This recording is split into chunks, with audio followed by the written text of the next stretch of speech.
invite you to join in our opening prayer, please.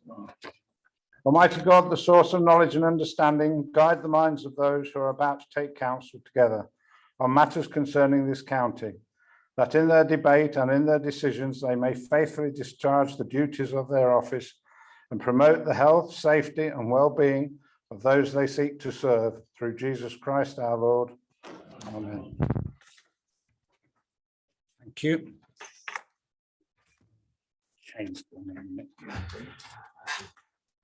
Fellow councillors, officers and members of the public who are listening in via the Zoom webcast, welcome to our council meeting this evening. Before we get to the agenda proper, I'd like to remind members to please ensure your microphone is switched on for the benefit of the webcast and recording. Right, let's get started. Item 1, apologies. Chairman, we've received apologies from councillors Blanksby and Rozelle and been given notice that council will be joining us late. So at the moment, council is voting to 23. Thank you. Chairman's announcements. I went to the induction of the High Sheriff, the new High Sheriff, Jeff Thompson, and on behalf of the council, I'd like to wish him all the best for his term in office. And then on yesterday, we went to the 100-year anniversary of the War Memorial and the dedication of the new British Legion Rutland Standard, which was well attended and a very nice service. And I hope I'm not going to steal the Uppingham members' thunder, but could I, on behalf of Rutland County Council, congratulate Uppingham for winning the best place to live in the East Midlands. Well done, Uppingham. It's good for us all. Thank you very much. Yes, the Midlands. The Midlands, the whole Midlands, was it? Yeah. Sorry, I've got the wrong information. Right, item 3. Announcements from the leader, members of the cabinet, or the head of paid services. Do you want to go? Yeah. Thank you, Chair. Just first of all, a quick reminder of the forthcoming by-election. As you know, we've got a result of vacancy in Uppingham Ward. There'll be a by-election which will take place on the 5th of May. The persons nominated are as follows: David Ainsley, Independent, Phil Borkey, who is Reform UK, Giles Clifton, who's the Conservative Party candidate, and Stephen Lambert, Liberal Democrat. I'm sure you'll join me in wishing them, all the candidates, the best of luck. And then just a very quick update on Ukraine. I know Councillor Harvey is committed to keeping you updated. Just wanted to give you the latest figures. As of today, and it keeps rising each day, we now have 21 sponsors. This means that at the moment we're looking like a total of 42 Ukrainians who will come to our county, and that number keeps increasing. We've started a range of the checks that the council is undertaking, including 18 home visits that have been completed as of today. More will be undertaken this week. I'm also pleased to say that actually we've had the first notification of the first visa approvals. So we can get things moving. I just wanted to say that all the sponsors have been extremely generous in what they're offering, and many of them have gone beyond in terms of the additional support that they're offering, including trying to seek local jobs for the people that they're catering for. So we should be really pleased about the generosity of our community. Thank you. Thank you. Councillor Harvey. Thank you, Chair. It's been an incredibly busy time in the adults and health arena, and I'd like to extend my thanks to all officers and partners for their steadfast commitment to Rutland. We continue to see high rates of COVID within the county, and figures show this is moving into our older population. Unfortunately, we have had a further 2 deaths in the last week. May I take this opportunity to ask our community to take advantage of the vaccinations where eligible, including the spring booster. The next vaccination clinic, which is for 5-year-olds and upwards, is on Friday at Oakham Enterprise Park. As we look towards Easter get-togethers, may I ask that we are mindful of our vulnerable communities and give space, encourage hand washing and masks in busy areas, and the use of testing if appropriate. Against a challenging backdrop of COVID recovery, the integrated care system is in the process of coming into being, with the 1st of July being the start date of the Integrated Care Board, the successor body to the CCGs. The first public meeting of the ICB, which is currently in shadow format, is actually going to be held on Thursday, the 14th at 9 AM. If anybody wants the link to be able to listen into that, we need to apply to them by tomorrow, but I can forward that later on if any members would like that. I do attend the LLR Integrated Care Partnership alongside the chairs of the Leicestershire and Leicester City Health and Wellbeing Boards, and we'll be using this to highlight the distinctive context and needs of Rutland and to ensure that we are working together effectively as a system to shape health and care services for our residents. This includes keeping visibly the out-of-county patterns of service use, which are Rutland's reality. At the Health and Wellbeing Board last Tuesday, the board approved the Joint Health and Wellbeing Strategy. The government's February white paper on integrated care added some detail to proposals for integration at a place level. The Health and Wellbeing Board continue to work to ensure care closer to home for all Rutlanders, and the board will be instrumental in helping to inform and shape how the white paper's proposals are translated into changes that move Rutland forward as a place within the wider ICS. I would like to take this opportunity and ask Council to share with me thanks to Dr. Hilary Fox, who has retired as our PCN lead. We wish her well in her retirement. And finally, I wanted to bring to your attention that RCC have been successful with Anglian Water and Uppingham Town Council in securing £158,000 of grant funding to develop 2 change-in-place toilets, one at Syke Lane and one in Uppingham. It's to complement the existing facilities in Oakham. Change-in-places toilets, unlike standard accessible toilets, have an adult changing bench and hoist facilities, as well as extra space for carers. These facilities will increase the opportunities for local people and visitors, and I'd like to thank the team for the innovation they used around this bid. Thank you. Thank you.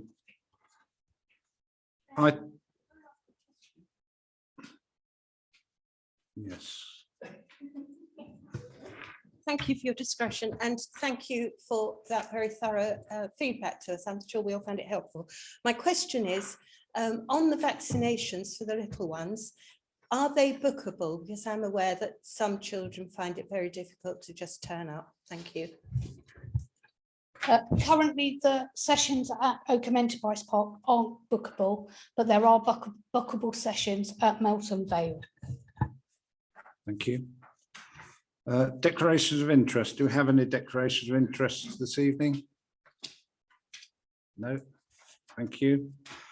Item 5, to confirm the minutes of the 238th meeting of Rutland County Council held on the 21st of March 2022. Do I have a proposer and a seconder? All those in favour? That's carried, Chair. Thank you. Petitions, deputations and questions from members of the public. No, this is the members of the public, there's none received. That's correct, Chair. You're getting too far in front of yourself. Yeah. Item 7, questions from members of the council. Councillor, I'll do them in order. Councillor Abraham first, please. Thank you, Chairman. Question for Councillor Hemsley. When will a better method of recorded voting be brought in? The current at the end of the alphabet to see which way the vote is going and change their position or abstain if it is not going their way. In the interests of democracy, this needs to change. Councillor Hemsley. Thank you very much, Chair. Thank you, Councillor Brown, for this question. Procedure is vitally important in how we record votes in meetings, and we must ensure that any council vote is lawful and compliant with legislation and procedure, as I'm sure you'd all agree. The alphabetic method of recording votes is used across all councils in England and Wales in accordance with the Local Government Act of 1972. and consistency is the key in how to record council meeting votes. Votes should be recorded in the same way for every meeting if required, so that anyone reading the meeting minutes can quickly see how a councillor voted. There would have to be a very good reason for council to depart from the alphabetic approach. Personally, I would hope that all would come with open minds, listen to the debate and draw their own final conclusions, and then have the courage of their convictions to vote that way. Whatever method is chosen will enable those whose names called later to be aware of the early votes. And there would be an issue if we had secret ballots, as I think it is imperative that the residents of your wards and the county can see the way you have voted, especially on important topics that concern the community. And it would impede the openness and transparency that we should aim for in local government. However, I have asked the Chief Executive to explore options to introduce electronic voting alongside the work going on to invest in systems to allow live streaming of council meetings. Thank you. Do you have a supplementary? Yeah, it's just that you could possibly just have a piece of paper and then the monitoring officer could read out how everyone voted, and it would still be open and transparent. You want to come back on it? I think we'll certainly consider that as an option. I noticed the devices we have in front of us already have the voting thing, so we could invest in the software, but of course it does come with a cost. Maybe a pencil and a bit of paper would be cheaper. Thank you. Councillor Walters. Thank you, Chairman. At the full council meeting on the 21st of March 2022, the leader, in response to a question from Councillor Cross, indicated that no signed agreement had been made between Rutland County Council and South Kesteven District Council that transferred the planned 650 homes at Quarry Farm, Rutland, to be used to meet the housing needs of South Kesteven District Council. Rather, the leader relied on a draft version of a local plan that has been rejected by a meeting of the full membership of the council. Will the leader of Rutland County Council now agree the following? That the Chief Executive of Rutland County Council will write to the Chief Executive of South Kesteven District Council within 7 days, confirming that no such formal agreement has been made or signed, and that the membership of Rutland County Council has made no formal decision to allow the planned households to be used towards South Kesteven District Council's housing needs, and that no individual officer nor member of the council nor the cabinet of Rutland County Council has the authority to make such a decision, nor to indicate that it is likely to be accepted by the full membership of the council. And will the leader arrange to bring a motion to council within 2 months regarding future developments situated within the Rutland boundary but adjacent to neighbouring authorities, at which time the full membership of the council will make a decision on how such matters can be addressed in the new emerging draft local plan before it is considered for consultation?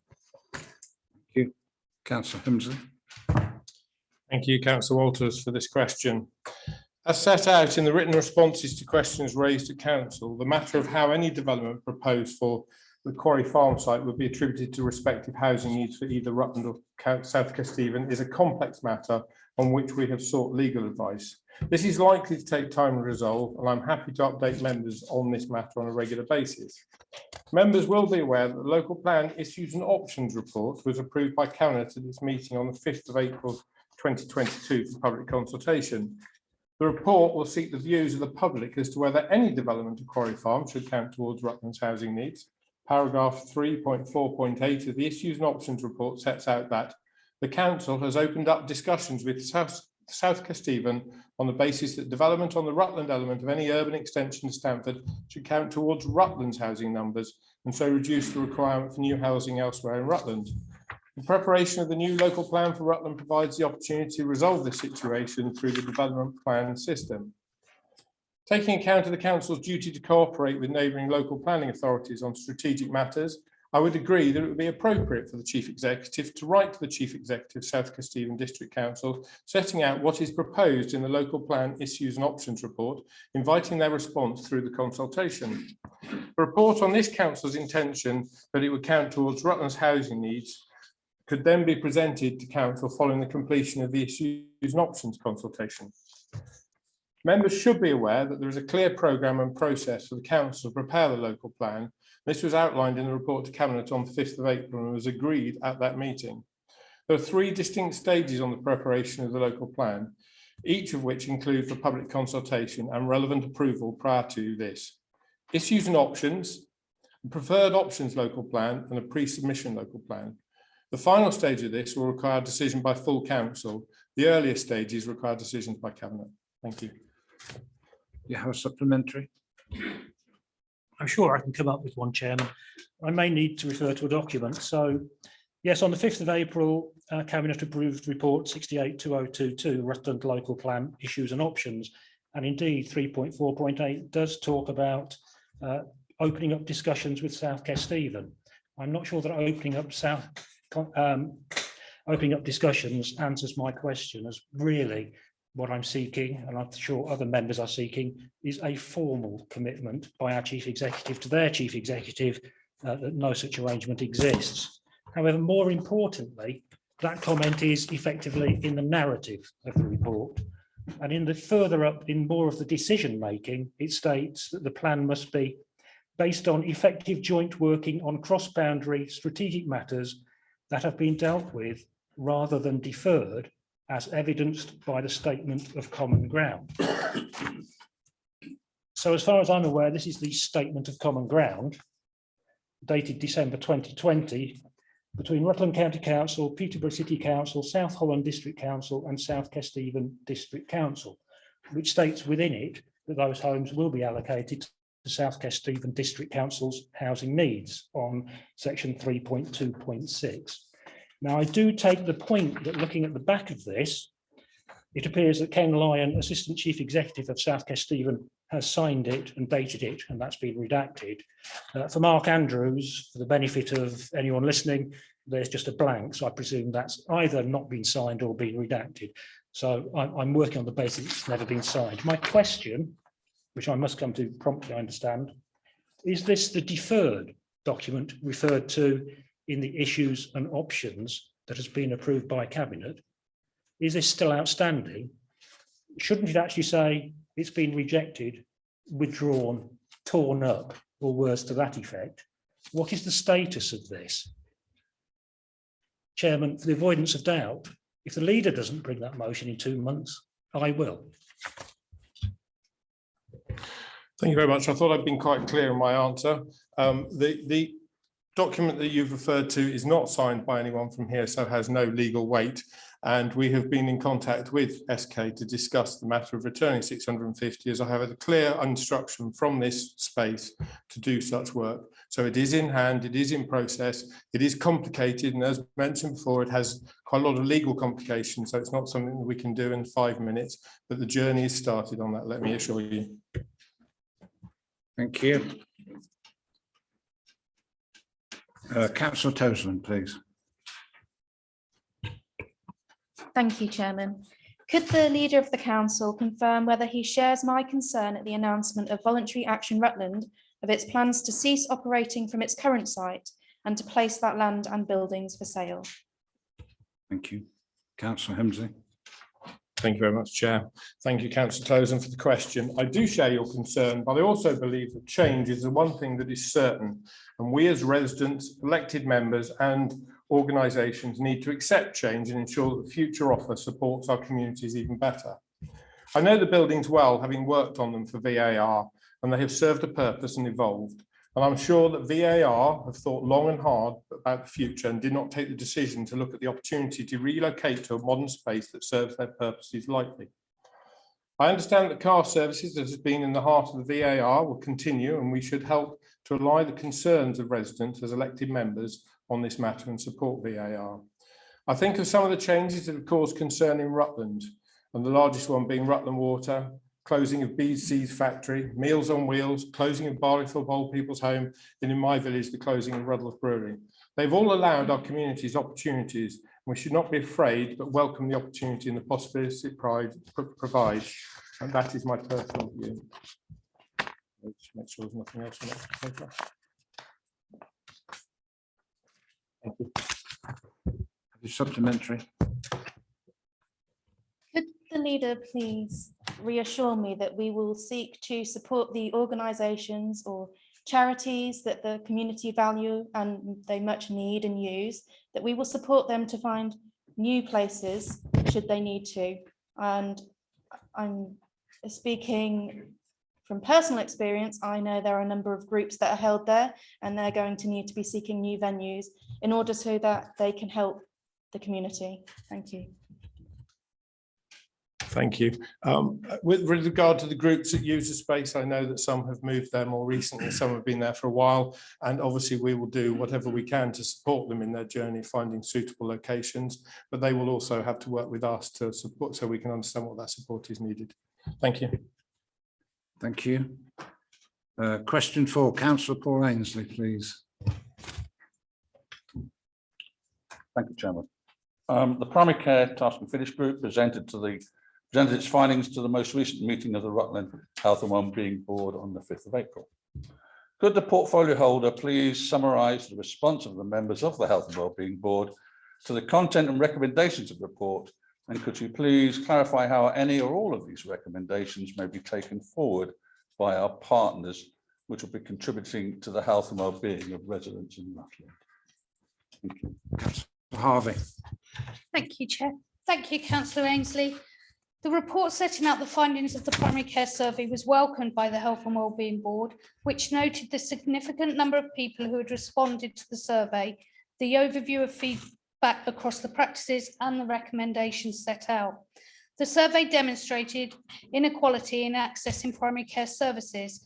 The difficult context of the pandemic in the period when the survey was conducted was acknowledged, as were constraints such as available GP premises, which limit service options. The potential for good practice to be shared between practices with different performance profiles was also discussed. Recent progress in addressing some of the issues highlighted was also noted. Primary care services are evolving, including through the introduction of specialist roles whose work complements pre-existing services, including prescribers and care coordinators. The following was agreed. It was noted that after presenting the report to Council on the 11th of April, the Task and Finish Group would be disbanded, and it was agreed that the responsibility to follow up on the report's recommendations would transfer to the Health and Wellbeing Board. The recommendations being taken forward will be integrated into the Joint Health and Wellbeing Strategies Delivery Plan, working with the Primary Care Network, the Integrated Care Board and other partners to ensure follow-up and to enable the Health and Wellbeing Board to track progress. A follow-up survey driven by the Health and Wellbeing Board will be undertaken by January 2023, recognising the importance of these services to the public. And finally, the Health and Wellbeing Board will work with partners to present a short report at the Health and Wellbeing Board meeting in July 2022 to update residents on the outcomes of the recommendations from the Task and Finish Group. Thank you. Do you have supplementary? No, that's fine. Thank you. Thank you. Item 8, referral of committee decisions to the council. For Anthony Houghton. And item 9, calling of decisions from cabinet meetings during the period from 24th January to the 21st of March. There isn't any. No. And item 10, report from the cabinet. No. Item 11, report from committees of the council. Yes, Chair. Yeah. Yeah. Councillor Hemsley. Thank you very much, Chair. This is the revised members' code of conduct and the revised arrangements for dealing with conduct allegations, report number 73/2022. I would hope that you've all had a chance to read this report. The Localism Act 2011 requires the council to promote and maintain high standards of conduct. Reports 61/2022 and 62/2022 were considered by the Conduct Committee and were unanimously resolved to recommend approval to council. These reports make the process a shorter but still robust mechanism for dealing with conduct issues and give some more clarity on when the code applies. For me, it is a guide for life, and I would hope for all seeking public office at any level. There is also changes to interests, and I would urge all you to have a look at these. There is disclosable pecuniary interests, other registrable interests, and non-registrable interests. and these need to be disclosed in accordance with section 3.3, where a matter arises at a meeting which directly relates to a financial interest of yourself or a friend, relative or close associate. If you have any questions on this, please ask the MO for advice. So the recommendations you have here are approves the adoption of the revised code of conduct at Appendix A and approves the adoption of the revised arrangements for dealing with conduct allegations in Appendix B. I'm happy to second that, propose those, Chair. Thank you. Councillor Brown, as Vice Chairman of the committee, you have the opportunity to second the report. Yeah, I'd like to second that, Chair. Thank you. Members? Any members got any questions? No? So go straight to the vote then. The recommendation is that the council, on the recommendation of the conduct committee, 1, approves the adoption of the revised code of conduct at Appendix A. 2, approves the adoption of the revised arrangements, sorry, is that me? For dealing with conduct allegations at Appendix B. All those in favour?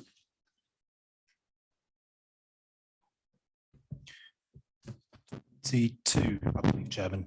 23, 22. But can we take that again, please, Chairman? Because I've just seen a hand go up halfway after my head and moved past. That is unanimous, Chair. Unanimous, yeah, thank you.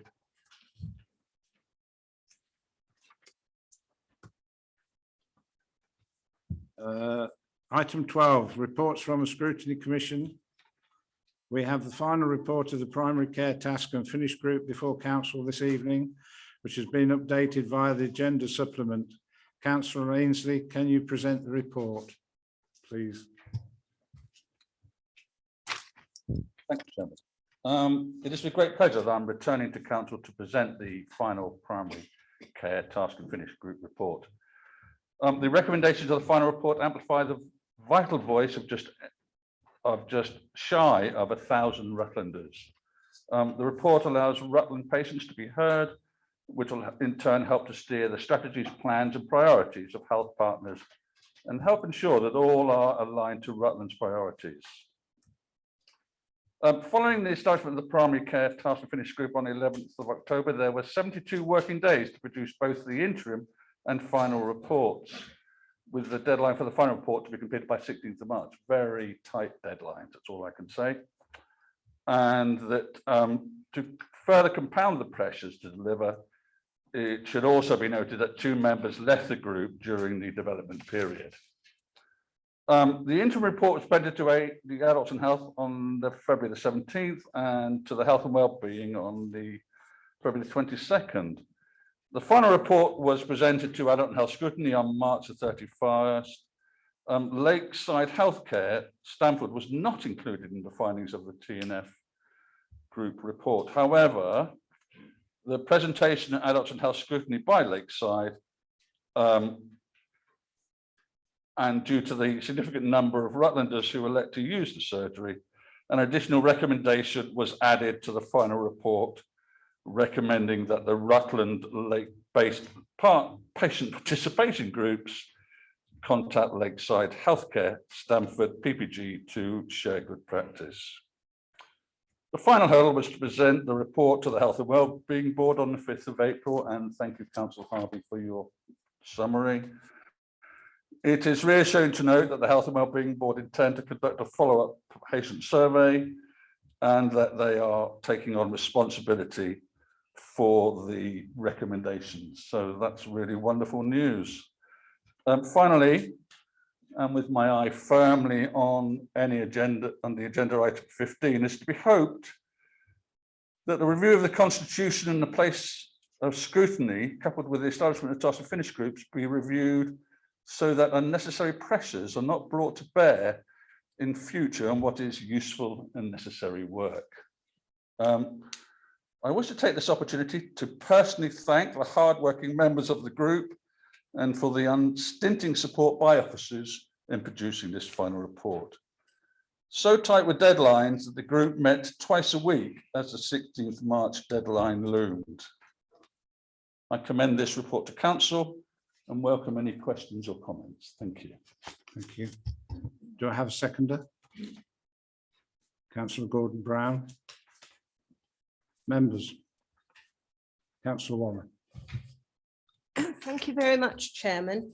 I too would like to commend the extraordinarily hard work members of this task and finish group were engaged in, and particularly the excellent amount of engagement from our public that we've seen in this. I think it's an exemplar for us all. So well done, all of you.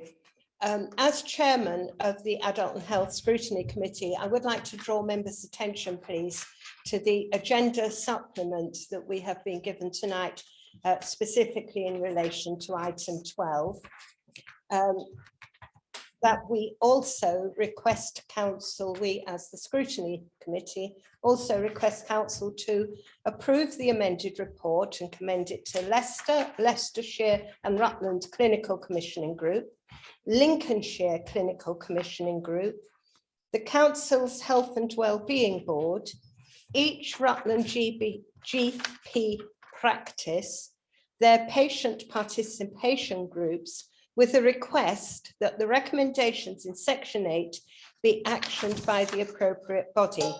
I noted what our portfolio holder, Councillor Harvey, said in her comments earlier to the question regarding the Health and Wellbeing Board, but we felt that this report really should go direct to all of those on whom it might have an impact, including Lincolnshire, despite the fact we weren't covering Lincolnshire, but our residents, their experiences, I know, are mirrored by the experiences of our residents who use the Lincolnshire practices.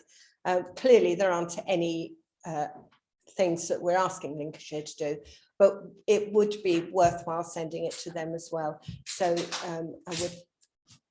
the committee has proposed it. I presume I need a seconder from within the committee, or anyone, I suppose. Councillor Powell.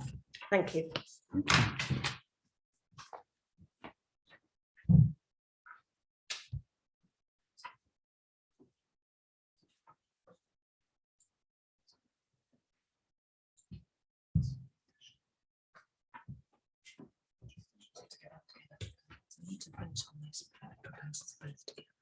Both of them together, So Councillor Ainsley's recommendations and the scrutiny committee recommendations. all in one. I think so. Yeah, okay. Councillor A. Brown. Thank you, Chairman. Many of my ward members, me included, use Lakeside in Corby as their surgery. Was that included in the circulation of this report? Why not? I'll investigate. Right. Okay, thank you.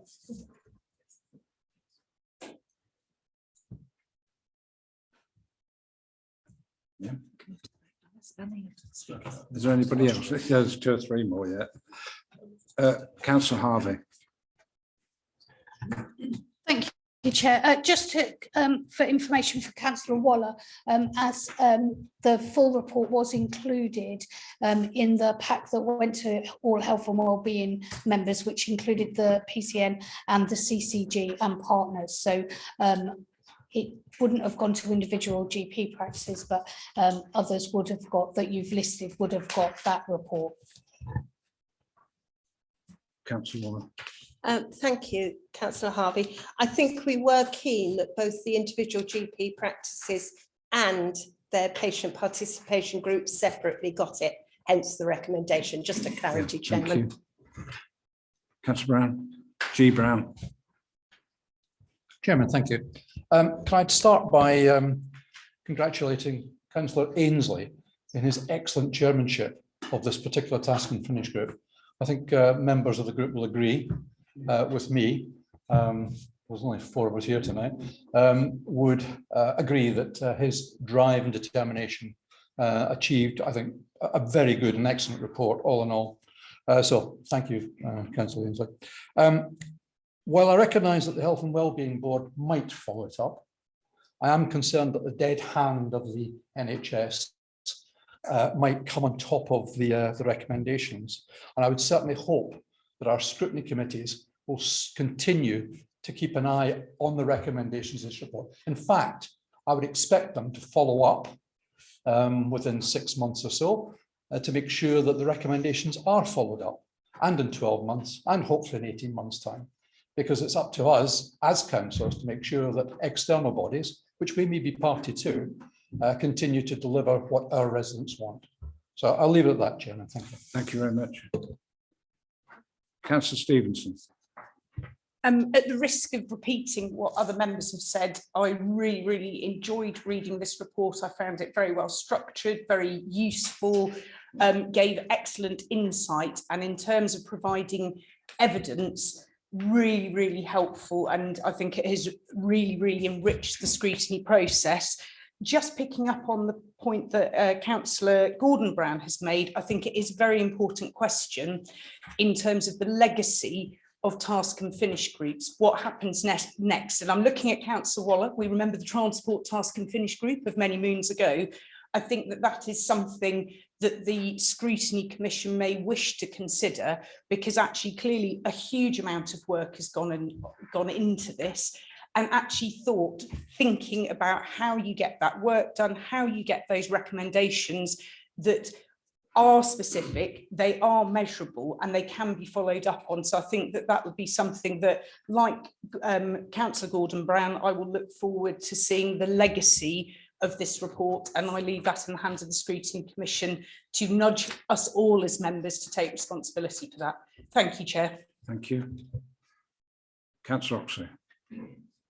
Thank you, Chairman. Just with regards to the paper which we have in front of us, which there's no difference between this and the written report. This is just really to remind members of what the recommendations are in the report. Is that correct, or are there any changes in this? There is a minor update. If I get a copy in front of me.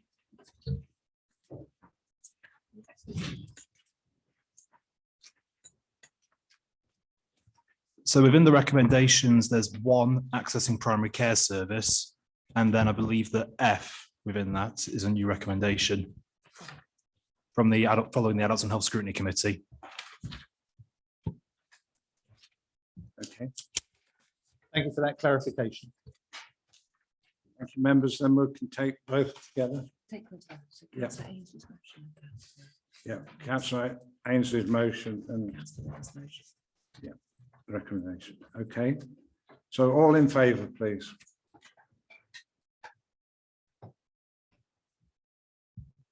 I believe that is unanimous, Chairman. Thank you very much. Item 13, joint arrangements and external organisations. A written report has been circulated from Councillors Gordon Brown and Councillor Payne regarding the Hanson Ketton Cement Liaison Committee. This will be appended to the minutes, and I will take the report as read unless there are any questions.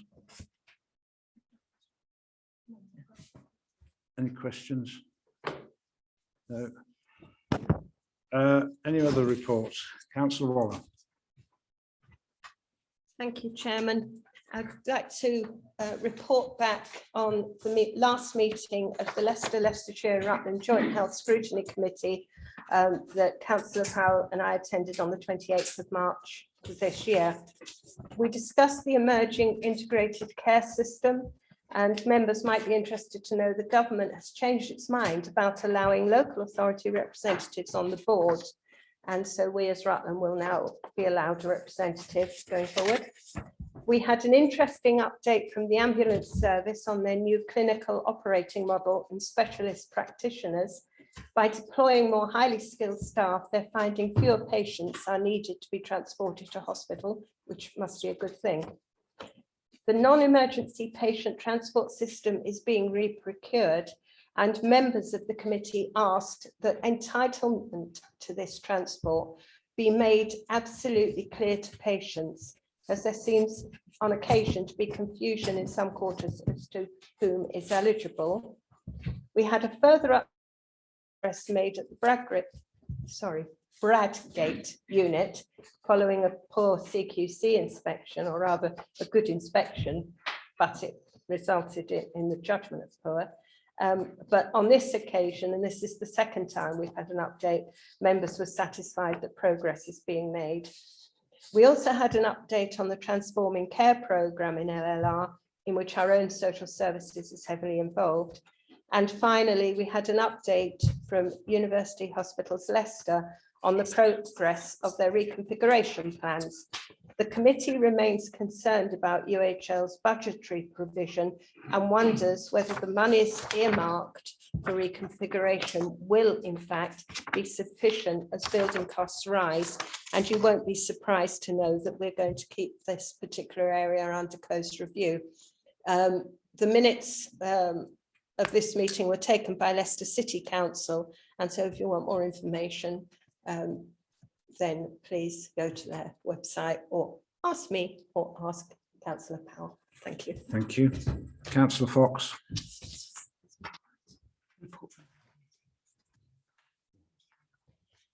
This is just to give members a quick update on the GIR meeting of the 7th of April 2022. A formal document will be attached to this council meeting minutes.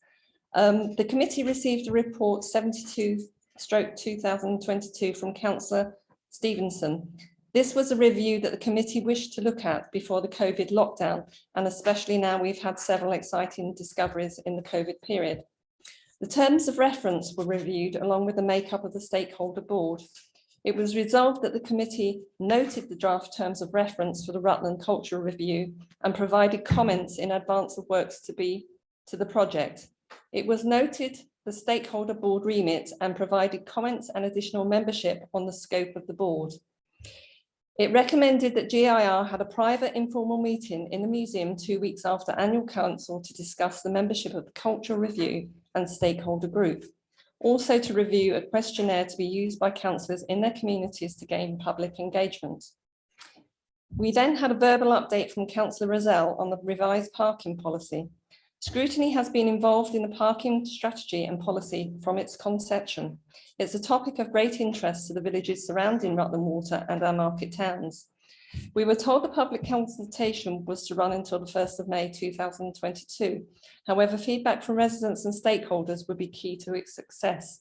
It was recommended that the Strategic Director of Places and Councillor Rozelle allow the parish and town councils extra time to fully engage in this process. We received a report number 71 from Councillor Lucy Stevenson on leisure. There's been a tremendous amount of public interest in our leisure facilities this year, so it's extremely important that there is a public record of the ongoing work and continued members' input.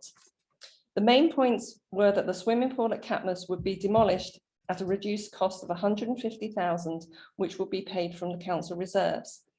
There would be no publicly owned swimming pool due to the costs involved, which were likely to be around 24 million without the running costs. A soft market testing is being undertaken re the dry side of the leisure management. The stakeholder group had met and terms of reference had been signed. The committee congratulated Penny Sharp for the excellent exit negotiations from the leisure pool contract. Thank you. Thank you. Councillor Bull.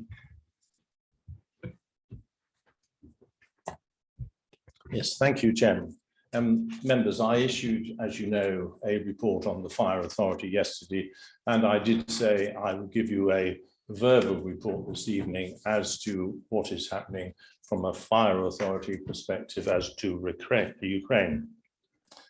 And I have to say that my report pales into insignificance when you look at the horrors and the atrocities taking place in that country. And the latest information that I have is that over 100 fire stations have been deliberately destroyed, which takes out 250 vehicles and all its operational equipment. To date, sadly, at least 12 firemen have been killed whilst they were in the act of saving lives. Scores have been injured with these cluster munitions that they're using, and many have been taken captive back into Russia. It's truly horrendous. Now, always in life, fortunately, there is a glimmer of hope. We see what, shall I say, normal and decent individuals do. And the country, our government, have been liaising with all the fire authorities around the country to see what equipment we may have, which is in reserve, which is perhaps surplus to requirements in a small way. And that has been collated into 3 huge convoys. We have been able to find 62 fire engines, numerous first aid equipment, breathing equipment, trauma care equipment, and much more. And what I think, when I said we have 3 convoys, 1 convoy has already left, being driven by fire officers in their own time and at no cost. And that will continue with convoy 2 and convoy 3. And thank goodness we have that, way from individuals who are doing the right thing in this, at this time. And I have to say, some of us, as you've already mentioned, Mr. Chairman, were able to be present at the rededication of the First World War Memorial 100 years ago yesterday. And of course, at that time, we were saying, I wonder who would be standing there in 100 years from now. But of course, these atrocities at that time did not envisage the Second World War, but surely to goodness, in my lifetime, after the Second World War, we thought that was the end. But I think I wanted to give you that quite horrifying account, but I think there is some good news. And I think we're all very supportive of our government and our Prime Minister in what we are doing to help that country. Thank you, Mr. Chairman. Thank you very much. Anybody else? No? Item 14, notice of motion. None tonight, is there? No, sorry. Item 15, the review of overview and scrutiny arrangements, pages 89 to 102. This is report number 74/2022. Councillor Hemsley is going to present it. Thank you very much, Chairman. The review of overview and scrutiny arrangements. There was a survey undertaken after the publication of statutory guidance issued in May 2019. And under the terms of reference for the review of the Constitution by the Audit and Risk Committee on the 30th of November 2021 and full count on December the 13th, 2021, the monitoring officer was asked to carry out the review. There were several remote interviews with the Scrutiny Commission, Constitution Review Working Group, members and senior management team. There was also a desktop analysis of past agendas and volume of meetings and the outputs. We agreed in principle there was a need for some work to be undertaken, and the Constitution Review Working Group discussed the options. And after a lot of debate, and with some who would argue the proposed single scrutiny panel would not achieve the outcome. We should have elected members being able to engage in topics of real interest through a working group, a single issue panel, or a task and finish group. This would give the possibility for there to be as much scrutiny across the piece as the single issue panel could have taken the minerals topic, the working group could have taken climate action topic, the task and finish group would have taken GP survey, leaving the scrutiny panel to consider other items and collate the outcomes of these 3 groups. I would strongly support having cabinet members being asked to report to the Scrutiny and Overview Committee and being held to account.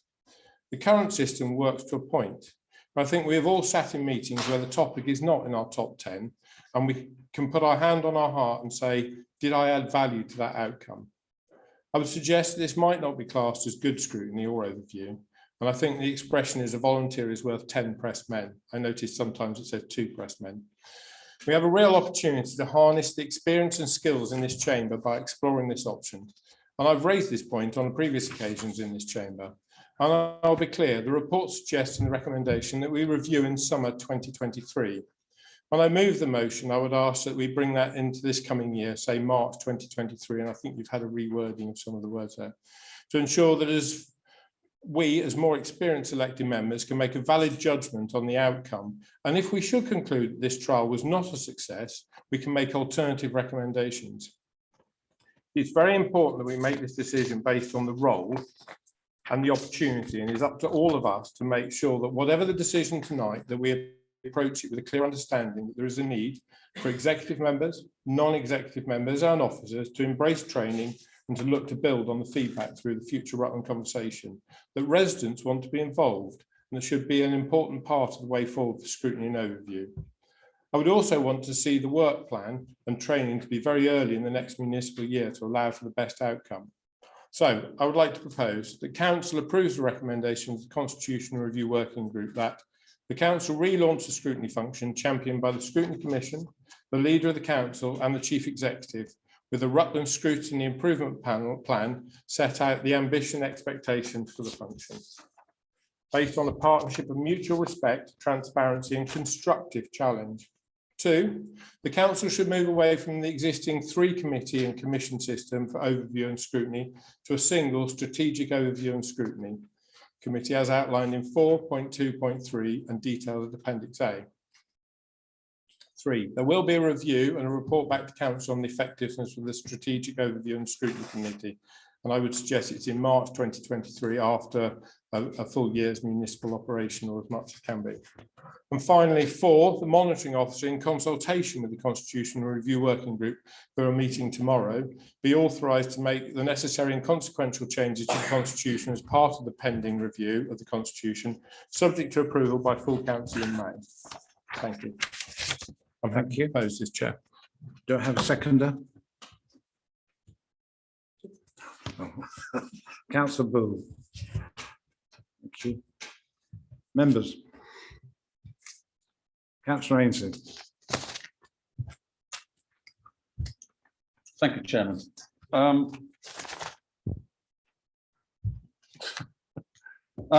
This report, despite being thin on detail, recommends that the scrutiny function be restructured by moving from 3 scrutiny committees to 1 strategic scrutiny body. This radical change, and these are not my words, these are the words of the report in 2.7.1, would be implemented at the same time as scrutiny is being reinvigorated by a Rutland Security Improvement Plan and a comprehensive member development programme. The recommended option proposes to develop an improvement plan, a comprehensive member development plan, while simultaneously implementing a radical restructure. Surely this is a case of implementing radical change too quickly and without the necessary detail. Isn't the devil always in the detail? Option 1 is both a radical and an extreme option. A more measured approach is surely to implement option 2, which gives us time to develop further detail. And isn't it better to improve and relaunch largely using a similar but streamlined structure as currently exists? Present arrangements allow for expertise to be built in specialist areas of responsibility. 1 committee with multiple responsibility that encompasses all our departments requires a great deal of specialist knowledge across a whole number of subject areas if it is to be effective. Under the proposed single scrutiny model, members will be working in areas to which they have little or no interest or knowledge. Why do we think both the SMT and Cabinet are structured in the way they are? If the right model is to have 1 overarching committee, why isn't that true for all council departments? It's clearly ridiculous. GIR has always had a very large area of responsibility. Option 2 goes some way to addressing this by strengthening the Scrutiny Commission to encompass the current resources, finance functions of the current GIR Scrutiny Committee. To summarise, option 2 allows changes and improvements to be introduced at a controlled pace. It reduces the number of committees and is a measured and sure-footed approach. The improvement plan and a comprehensive member development plan can be introduced simultaneously if we were to adopt option 2. I therefore propose an amendment as follows. Items 1 and 4 remain as is, with the exception that I think the date's been altered to March, and I fully support that. But item 2, the council should move away from the existing 3 committee and commission system to a 2 committee commission system as outlined in Appendix A. There will be a review and report back, item 3, I'm sorry, there will be a review and report back to council on the effectiveness of the new 2 committee and commission system in March after a full municipal year's operation. Thank you. Thank you. Do I have a seconder? Chairman, I second that, reserve the Councillor right to Walters, speak thank you. later. Members? Councillor Waller? I would like to speak against the amendment, if I may. Times change, we move on. Many of you in this room are familiar with our current 3 scrutiny panel structure, where we have a growth, infrastructure and resources scrutiny panel. The reason that came into being was because its predecessors, which were a places scrutiny panel and a resources scrutiny panel, didn't have enough work. Or rather, they had enough work, but they didn't have as much as the children's and the adults panels at the time. And I can remember going on till 10 o'clock at night regularly in the children's panel. And this predated Mr. Andrews joining the council, so I'm going back quite a while now. The reason for that was that at the time, we had a lot of work in children's and adults to consider. The services in children particularly were poor at the time, no longer the case, fortunately. We weren't doing a local plan, which puts a lot of emphasis on places. We weren't renewing our contracts for waste, for leisure, etc., all of which put a lot of stress on places, or would have done had we been doing them at the time. And so things move in cycles. So because we have a lot in one this week doesn't mean we will next week, next month, next year. These things are cyclical. What our survey told us was that the majority of councillors in this room were not satisfied where we were. If we support this amendment, all we're doing is keeping what we were, but reduce it by 1 effectively. We're amalgamating the children's and the adults at a time when adults and health is likely to become far more significant with the changes in the health arena, but we will be reducing it down. We won't be looking at scrutiny any differently. I can remember, and I'm sorry, I'm going to get a bit nostalgic now. I can remember when I first trained to teach many years ago, it being impressed upon me that I was training to be a teacher, not a subject specialist. Of course, I was a subject specialist because you couldn't teach your subject without being such. But the skill and the art, and it is both, was in teaching. And I would argue that scrutiny is actually no different. The skill and the art is in being able to scrutinize. You can get the subject knowledge as you need it. And I'm sure members of the task and finish group that we were commending earlier this evening all learnt an enormous amount about how health worked during that process, far more than they ever imagined they would know before they started, many of them anyway. So it's all about actually how you scrutinize. We are a small council. We have only 27 members. Potentially 9 of those members are on cabinet. I know we haven't always had 9, but our constitution allows for 9. That leaves 18 to 20 to cover, at the moment, 54 committee places. And as we all know, many of us sit on more than one committee. Some of us sit on more than one scrutiny committee, and I don't know any other council in the country where that's the case.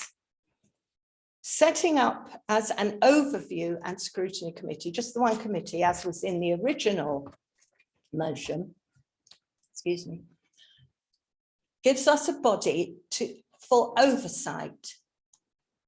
The detailed work, the sort of thing that were done by this task and finish group that we've talked about tonight, would still happen. We would still set up those. And if Councillor Smith, we haven't got a Councillor Smith, so that's my hypothetical. If Councillor Smith was only interested in children's issues, they might be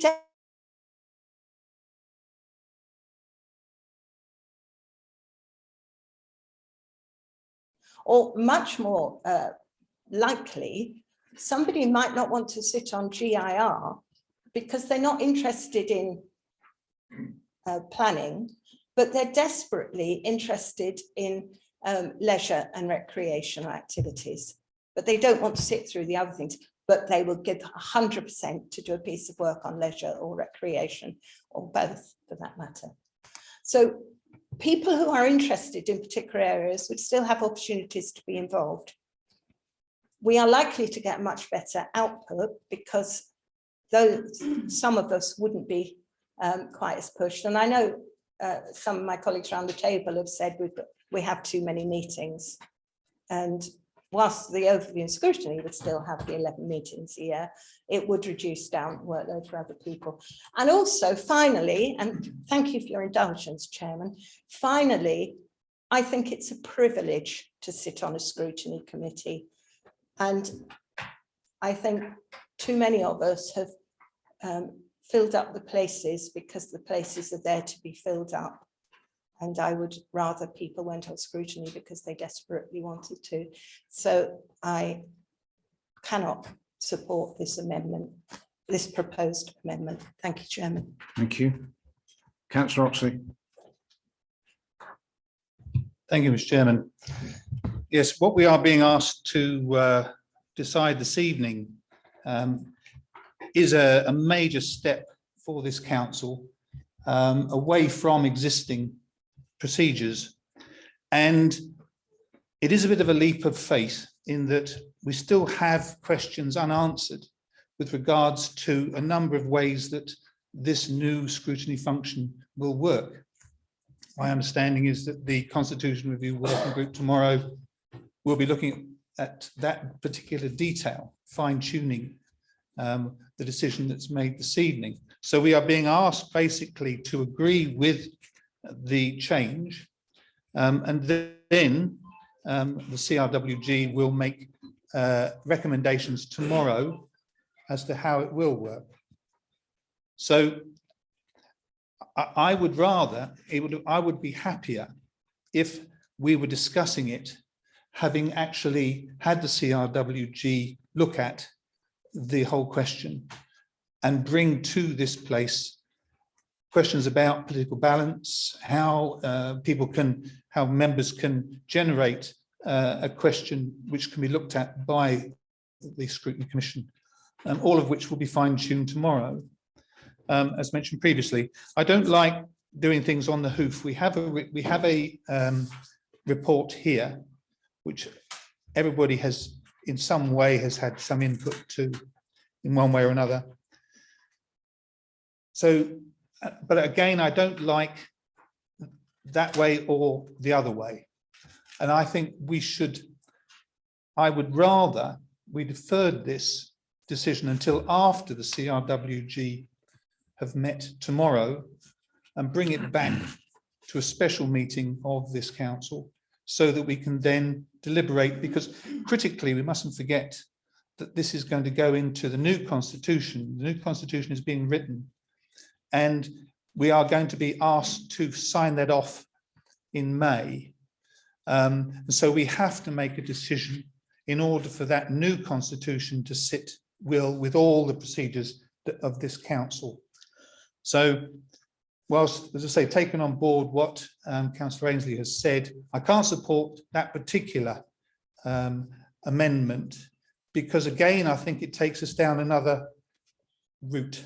I would much rather that we waited until we had, the CRWG had looked at all the questions that we have about this particular change in procedure and then bring it to this council, and then we can decide with all the facts in front of us as to whether or not it is fit for purpose. So I can't support what Paul is saying. I'll wait to hear what everybody else has said. That's why I didn't second the initial proposal, because I think that it's important that we do have all the facts in order to help us to make the decision. So that's my feeling on it. Are you proposing a deferral? Well, we've got do the Paul's amendment first. Yeah, sorry. Yeah. Councillor Baines. Thank you very much indeed, Mr. Chairman. As a member of that constitutional working group, my opinions are there on page 95 of the minute of this thing in the minutes, and they are accurately reported. We agree that scrutiny is not working as it should, nor did its predecessor Best Value, and I don't think anybody has really come up with an ideal solution. But I do feel that we're in danger of letting process stop progress. Because if we get too involved with the minutiae, and I take the point that Councillor Oxley has made that that is for the group to consider tomorrow, but it is the minutiae of it, not the principle that we will be looking at. And I do think that a single committee with the division into specialist panels and working groups. And again, Councillor Ainslie has given us a very good example of how this worked brilliantly on his health panel, and he pushed it through because he wasn't constrained by a uniform system. He hadn't got to do it precisely the same way as everybody else. And that is why it worked. We went at greater speed and worked very well. Now, I think we've got the thing from members' point of view. It does, if you have a single committee, it saves the problem of proportionality. And again, the key thing for members, Chairman, is availability and ability. And other members have already made this point, that specialist interest and knowledge needs to be channeled in the most effective way. And I think this is done through task and finish groups. And the other thing is public engagement. We've never really cracked this one, I think it's fair to say, whether we're doing it in person or remotely. We would like more public engagement. And how do you achieve that? I don't pretend to have the answer, but I do think we need to go out, outreach safe. Another might choose to go to a specialist interest group and so on and so forth, but we haven't got to all do it the same way. We can be flexible, and that way you get interested people involved. And the final point, members, is the recommendation as published, the revised thing, is for 1 year only. And I think we should be radical, and I will use that word. I think we should be radical and try it for a year. I think we have nothing to lose by going along with these proposals. So I can't support the amendment. I think we have the same aim in mind, to be the most effective method of scrutinising that we can, and, well, actually widening the ability of scrutiny. And I quite agree with Councillor Waller's comment that members should feel this is something that they really can contribute to the working of this council. It's not just a matter of holding Cabinet to account. It is a matter of being proactive and positive. Thank you, Chairman. Thank you. Councillor McCartney. Thanks, Chairman. I can't remember the leader's words now, but you said something along the lines of one volunteer was worth the value of 10 browbeaten. 10 pressmen. 10 pressmen, that was it. And that struck home. I think targeted scrutiny is much better than what we've got at the moment. We can have it where we need it, when we need it, which seems to me much more efficient. If none is needed, then none takes place. That reduced cost. And I was pleased to see under financial implications in the report here, there is the possibility of reduced cost to the council, which is always welcome. So from my point of view, I see an improved function, or the possibility of an improved function, the possibility of lower cost, which is efficient. I like it and support it. So I can't, I'm afraid, support Councillor Ainslie's amendment. Thank you. Councillor Stevenson. Thank you. Yeah, I'm afraid I can't support the amendment, and I think it's for much the same reasons that have already been expressed. Just a couple of things that I want to expand on. First of all, at the moment we have obviously three scrutiny panels, and whilst there are members in common, i.e. they sit on more than one scrutiny panel, we run the risk of not appreciating how important the interconnectivity of our services are. So actually having one strategic scrutiny panel, automatically those relationships, those interdependencies are immediately picked up with a well-trained, really focused scrutiny panel. So I just wanted to make that point. Secondly, in terms of expertise, Councillor Waller, I completely agree with you, not just because you're heralding the magic of the teaching profession, but actually quite seriously, it's commented on the report in terms of perhaps us lacking a shared view of the role and the purpose of scrutiny. My understanding, and this comes from somebody who has served on adults, served on children's, I've chaired adults for a good few years before I went on to cabinet. Actually, my job isn't to pretend that I'm an expert in a topic that quite clearly I'm not qualified in. That's why we employ our officers. Actually, it's far more important that we as members develop our questioning skills, develop our skills of interrogation, because actually our officers are the paid experts for that. And I think we need to remember that. The other thing I really like about the idea of one scrutiny panel is that I think, as Councillor Baines has said, it allows a far greater flexibility in two ways. A far greater flexibility in terms of the mechanisms that are available. Actually, the fantastic report that we've received today from a task and finish group, that absolutely needed a task and finish group. Equally, I see here working groups. Great, that's got a different flavour to it, and I appreciate that the detail can be thrashed out. But the point is that flexibility allows us as members to work according to the need of the task in hand, rather than being tied up in process, constitution, rules and standing orders. The other thing, it allows for a greater flexibility and diversity potentially in our membership, because actually some of us do work full time. So actually sitting on two scrutiny panels or sitting on a scrutiny panel at all might feel a bridge too far.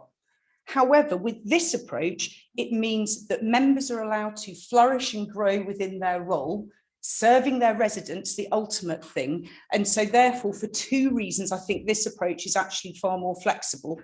And I think having one, so we can really drill into that. How do we get our public engaged? How do we get people involved? How do we get people feeling empowered to help us to shape policy for this county? It, for me, has to be that one scrutiny panel. And as Councillor Baines says, we have nothing to lose.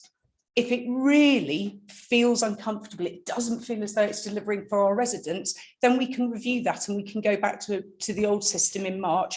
I'm very supportive of the March there, because all of us hopefully will still be here in March 23. So sorry, that was rather long-winded, Chair, but That's I just all right. wanted to unpick some nuances. Thank you. Anybody else? Councillor Vaughan. Yes, thank you, Chairman. Regretfully, and I know it's well intended, your amendments, but I cannot support your amendments. I am fully supportive of the proposal's recommendations as outlined by the leader. There is a saying which many of you may have heard. Before I say that, my words, I want to be objective. I want to stand a little bit outside of the whole thing, to take more of an overview. But there is a saying which many of you will have heard. It says, if you always do what you've always done, you will always get what you've always got.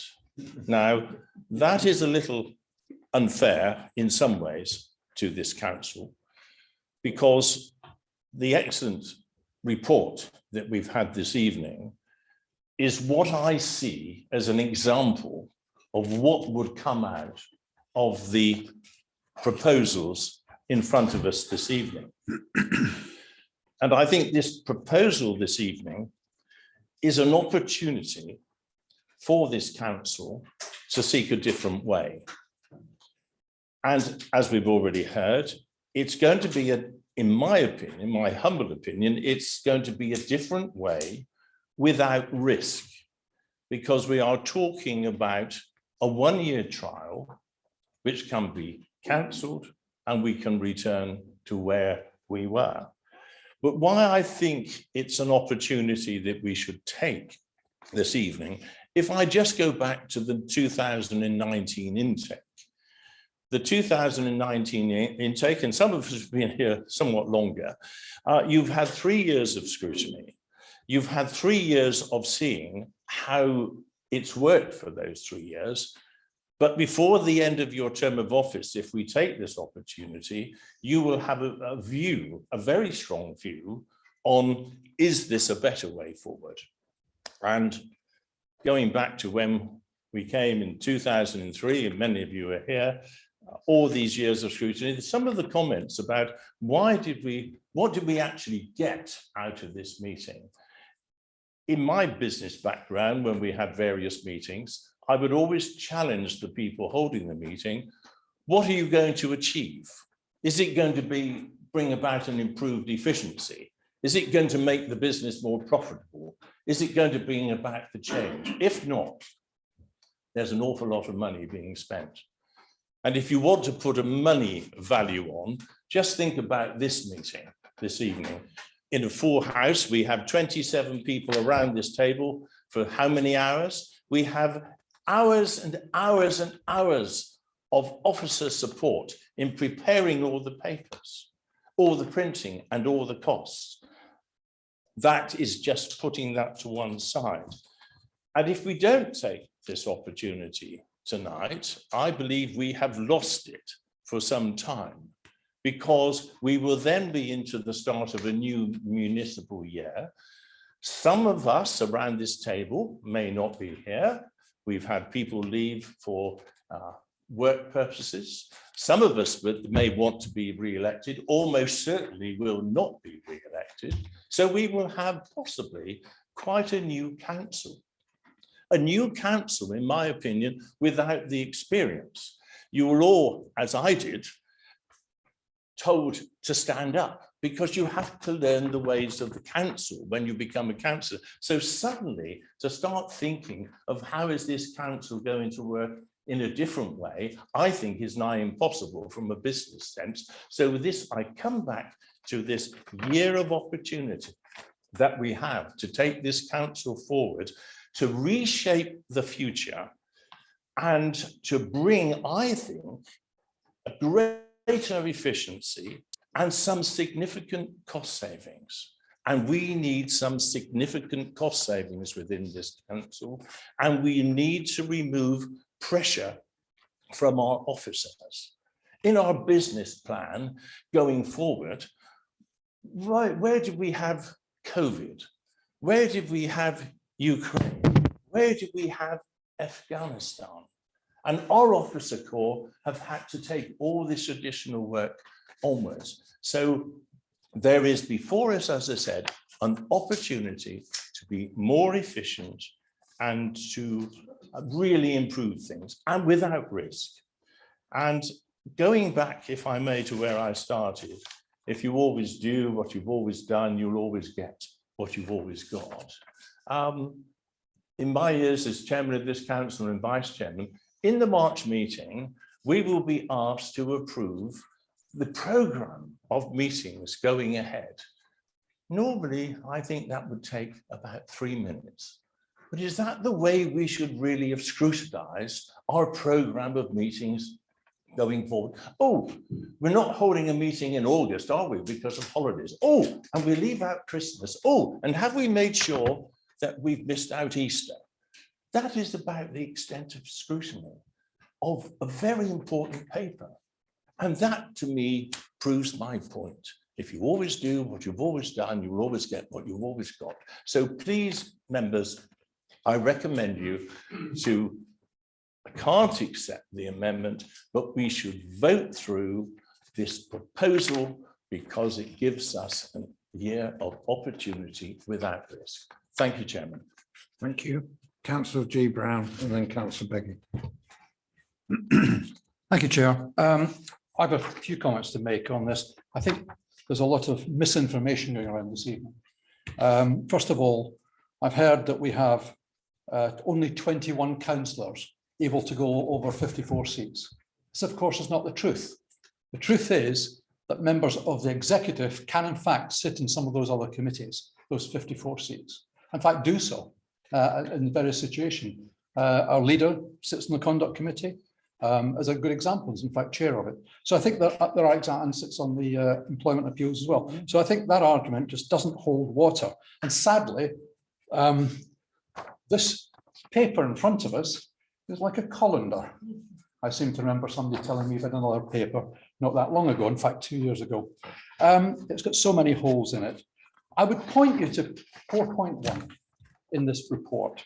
And if you look at it, I think it raises a whole series of questions for which the change in structure is not the answer. Absolutely, I agree with number one, lack of shared understanding of the role. Absolutely. I do not believe we as councillors, the cabinet, or for that matter, the officers have a shared understanding of how scrutiny should go forward. And I think I fully support the recommendation one. And I suspect the vast majority of members here tonight also do. Item two, there are a significant number of meetings given our scale. Well, that may be the case in Torbay, that they have one scrutiny commission. They have one committee. They hold one meeting per month, and they look at 2 or 3 items. And my worry is that we'll end up with less scrutiny with this proposal than we have today, with proper training of the members. You then look at the other smaller authorities. Bracknell Forest, they have 3 committees. Darlington, they have 5. Redcar Cleveland, 4. Blackpool have 5. All these smaller authorities, all unitaries, and we should not look at district councils, with all due respect. They do not have children, they do not have adults, they don't have health, and therefore should not look at those. Those are totally wrong to be looked at. We should only be looking at unitaries and small unitaries at that. So I would argue that that is also a piece of misinformation. Very few recommendations come from committees. Well, I look at paragraph 5.3.7 in the very report. And if you look at that, it's very clear that a whole series of recommendations have been complemented upon by the monitoring officer in this last 18 months. And that's in a difficult time through COVID, which has made things quite difficult for members to. Oh my goodness, I didn't realize we had to offer value.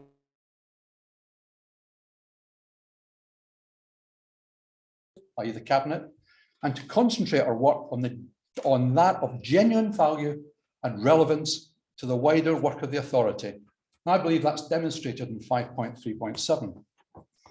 Number of meetings is not helping the focus. Well, I'm sorry, the monitoring officer last Monday night said there'll just be as many meetings with the new system, with one committee, as there is today. I remember that very clearly, I noted it down. So we're not going to reduce the meetings. Are we going to reduce costs? I doubt it. If we're going to have the same number of meetings. Lack of public involvement. I agree 100%. That's down to us as members of those committees to call in the public, to talk to them, to ask for their advice on particular issues, to have open meetings, much more open meetings than we have today. Next point, insufficient trained development members. Absolutely, 100% agree with that. And I think that demonstrates some of the issues we have. And therefore, point one, again, we should be looking to develop our members and make sure they fully understand, not just the members, cabinet as well, and the officers. And then on agendas not being driven by scrutiny objectives. I would disagree with that. Certainly in my experience on GIR, that has not been the case. We've been very clear this last 18 months on directing the work in particular areas. I have to say, at times, not necessarily supported by the officers. We have tried to help to identify ways forward and to get real value for and good ideas coming out of scrutiny to help Cabinet and the officers moving forward. And more importantly, for the members to understand the issues around some of the big issues we have: leisure, waste, and the particular leisure issue we had with the pool. So in my view, in looking at these issues, we talk about working parties and we talk about task and finish groups. We already have task and finish groups. We have that capability. That's nothing new. Working parties, please refer to the Constitution. Procedure Rule 113. It's there. The Constitution Working Group will know this by heart, I'm sure, because they've read it so many times this last 6 weeks. It says working parties, committees and subcommittees, and by the way, we're allowed to generate subcommittees. Did members know that? No. So they can establish a working party. So what's new? That's what we're good. That's what's been proposed. We can ready to do that today. So I question why we should be changing the structure when the issue is about us, about the way we go about the method of scrutiny. And therefore, while I have some sympathy with Councillor Ainsley's proposal, sadly, I won't be able to support it. Neither will I be able to support the recommendation from the leader. Thank you. Councillor Becky. Thank you, Chair. Due to traffic, I haven't got my original notes. I'm trying to read my handwriting scribbles as we go. Those of you who have known me since I've been here, I've taken scrutiny very, very seriously. And I've seen it's got a key part in how we operate as a council. We have to get this right. I'm not against change, and indeed I shout for it a lot in a lot of what we do around the council. But I believe I'm beginning to see scrutiny begin to evolve over the last year. I know when I started, I couldn't believe some of the things I was seeing and how inefficient the process was. But certainly sitting on GAR, for example, I've seen some great strides forward in the work that's been undertaken. My concern is now the time. I think to say there is no risk is very naive. I think there is a huge amount of risk. We have a huge number of big issues on the agenda, which will fall into an untested system. Can we take that risk? I've sat on many committees that have witnessed the disinterest flagged up by Gail, but we need to give training and engagement of members a chance, one step at a time. We're throwing away the current system because members haven't had the training and engagement, but we haven't given training and engagement a chance to work. We also have a new monitoring officer starting in June. Surely they will have some insight into what scrutiny should be, and they may have to live with a system that potentially that they got a better solution. We're only talking 2 months before we get a full-time monitoring officer. The new proposal, I feel, will reduce scrutiny and the possibility with task and finish groups, which, as Paul rightly said, they were meeting twice a week, a lot of those possibly during daylight hours, may begin to exclude some of us that actually work for a living during the day. I would rather see better training and increased engagement from members. And if not working, it's down to us to make it work. It's not the system, it's the people within it. And we need to make sure that we are trained in order to make a system, which I'm beginning to see evolve, work better. I don't see where these cost savings are coming from either. As Gordon says, the same number of meetings, adding in then the task and finish groups and the working groups off the back of it. I think there's a huge risk in changing now. We've got too many big things on our agenda to throw into something which we have got no idea how it will work. Thank you. Councillor Waller, I'll let you come back. Thank you very much. I would like to apologise to members of this council if you misunderstood or I was unclear. I suspect the latter in the speech that I made earlier. I am well aware, as indeed are all of you, that members of the Cabinet can sit on some of our committees. I would also like to share with you that Councillor Gordon Brown did share his thoughts about those councils he mentioned tonight with the Constitution Review Working Group. The smallest of those councils in terms of members is 35. And Torbay that he mentioned, yes, it does only have one overview and scrutiny committee, but it's quite clear when you read its annual report that it has a number of task and finish groups, working groups, etc., of the type that have been commended to us. So it's not doing little. In fact, it's doing an awful lot if you read that. So there is always more than one side to a coin if we're going to keep doing metaphors tonight. Thank you. Councillor Fox. I fully support recommendation 1. However, I cannot support vote in favour of items 2, 3 and 4. Reading the papers, clause 4.2.6, which states informal meetings should take place between Cabinet and the Scrutiny Commission. My understanding on having a Cabinet system versus a committee system is that a Cabinet system only works if it effectively has strong scrutiny. This clause suggests that Cabinet will be informing scrutiny on what it should be looking at in informal meetings. This is hardly to be seen as being open and transparent by the public.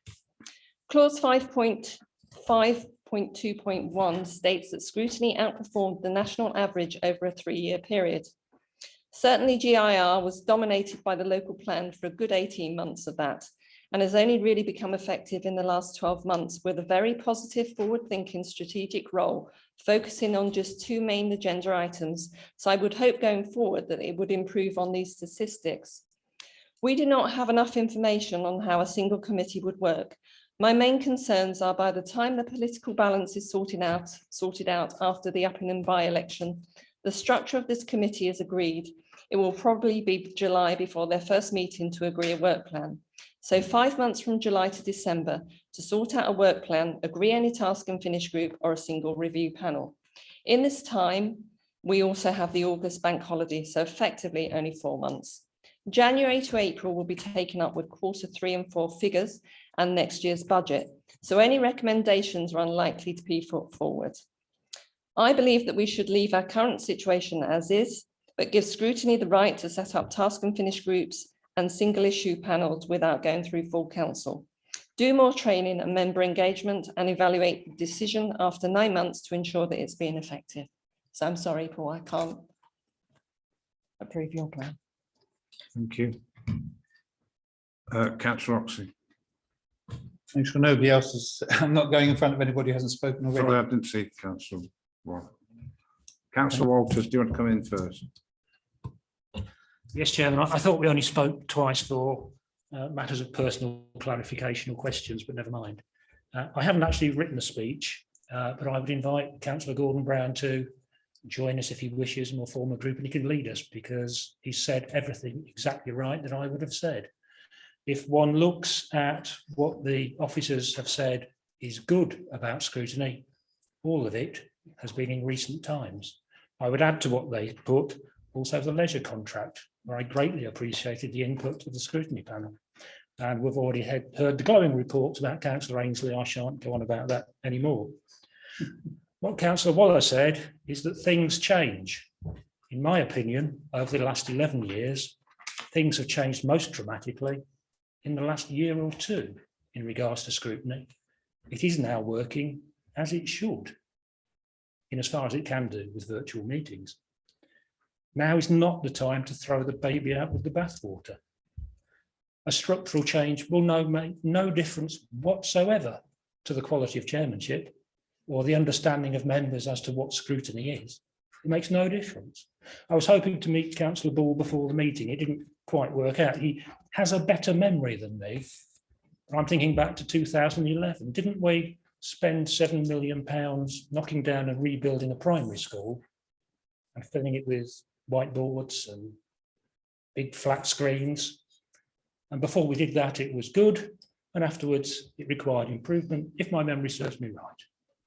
Changing infrastructure, changing structure doesn't guarantee positive. Part 1 of the recommendations I wholeheartedly support. Going all the way down to 1, I cannot support. It is simply a structural change for the purposes of a structural change. I was surprised to hear the leader propose it. I thought it was a one councillor crusade. Obviously, I was wrong. There is nothing wrong with having two committees.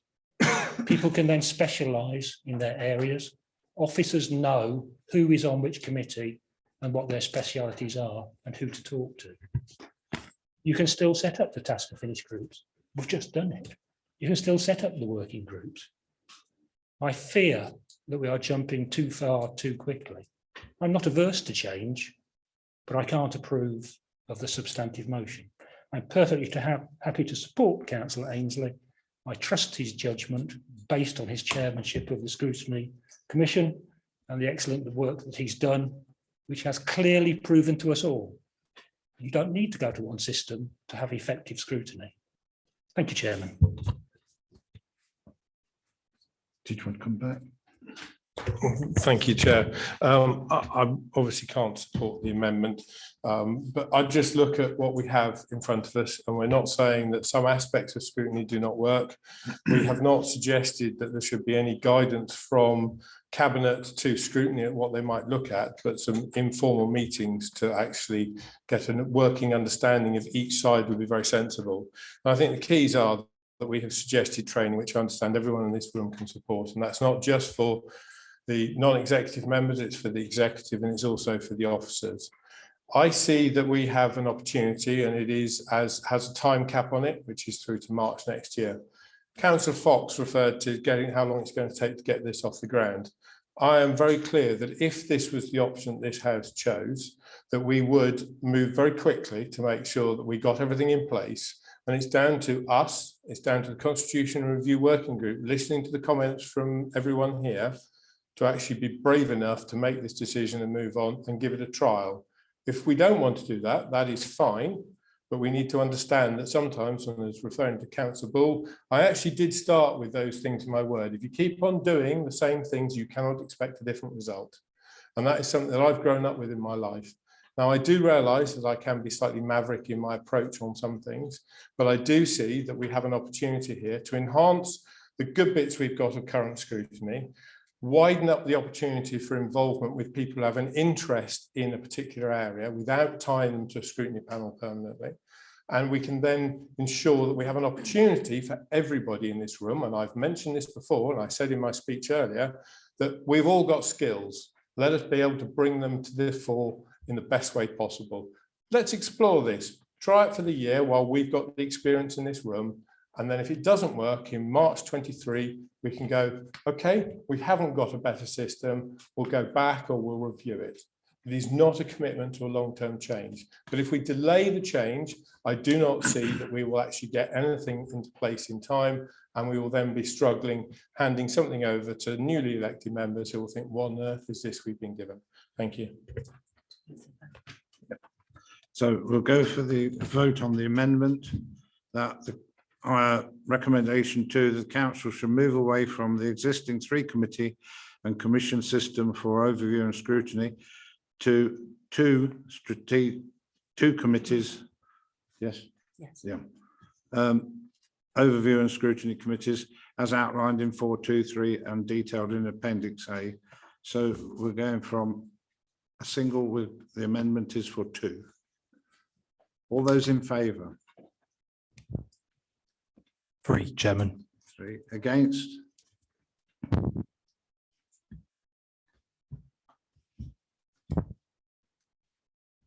I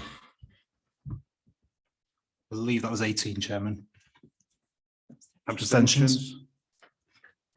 1, 2, 3. Yeah, 3. Yeah. Yeah, that's 24, Chairman. So that falls, I'm afraid. And so we can go back to debate the Councillor Oxley. I was just going to say, does that bring us back to the substantive motion? Okay. Yeah, we're going back to it now. Can I speak? In a minute. I'm just going to say, don't preempt. I was just going to say, we'll go back to the original, and members, would you like to speak now on it? Councillor Oxley. Thank you, Chairman. Thank you. Yes.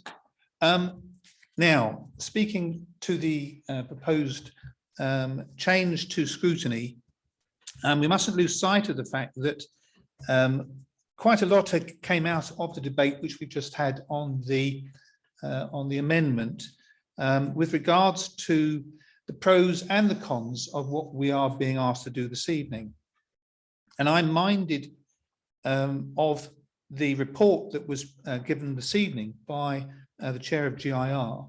And with regards to the last meeting that we had of GIR on last Thursday, and we had items on parking, the parking review, leisure and culture, 3 separate items.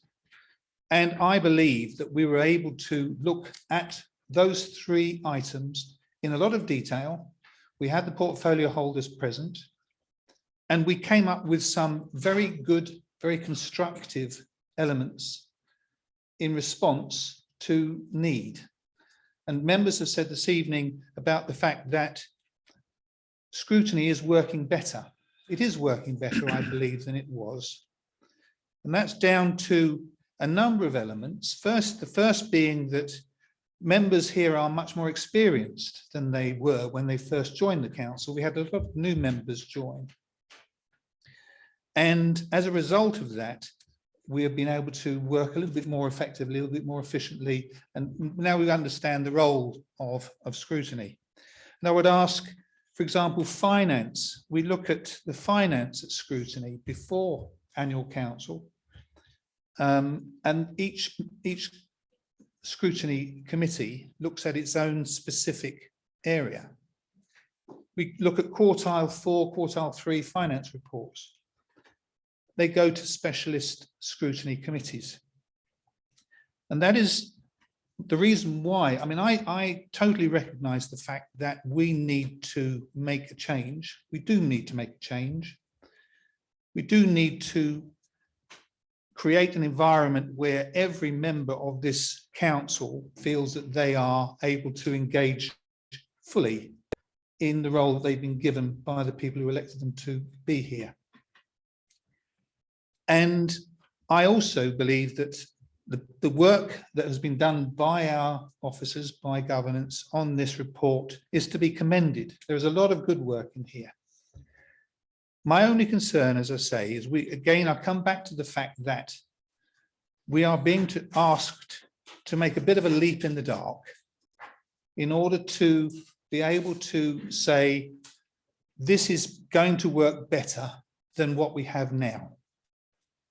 But we have not got, as I've said before, we do not have some of the fine detail. We need a little bit more detail on how it's going to work, how the task and finish groups are going to be commissioned. Where is it going to come from? Where is the overview coming from? And I personally, as I say, I still can't make my mind up. I've read the report 4 times. I still can't make my mind up. And I've listened to what's been said this evening. I think we do need, and I'm just waiting to see and hear what comes out tomorrow from the Constitution Review Working Group as to how it is envisaged that we're going to take this forward. And it's an important piece of work, a very important piece of work. We've got some detail in the report, as Councillor Baines mentioned, but we really need to get the real nitty-gritty of how it is proposed that we work.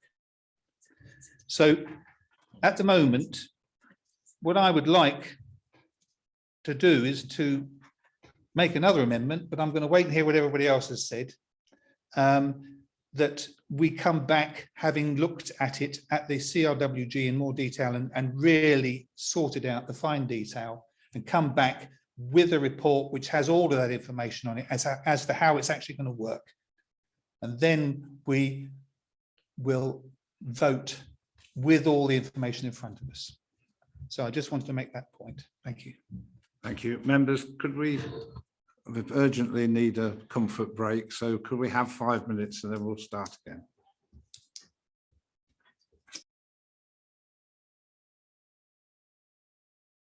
Oh, sorry. Anybody else, members, want to speak? Councillor Cross.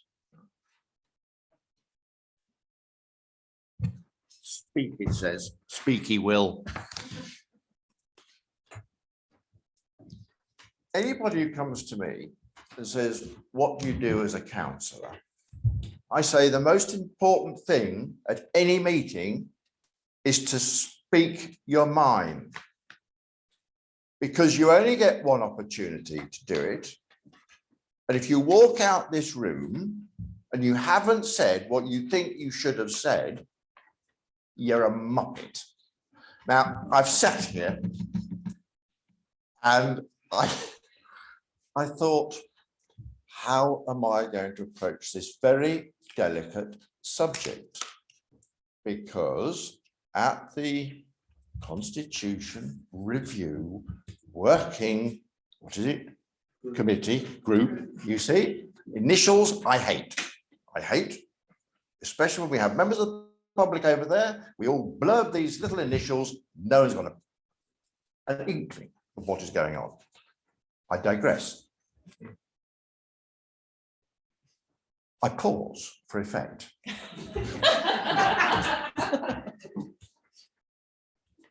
To me, at that group meeting, I did voice my concern about moving away from the current system, because I've managed to live through into my 15th year coming into this chamber, overheated as it still is.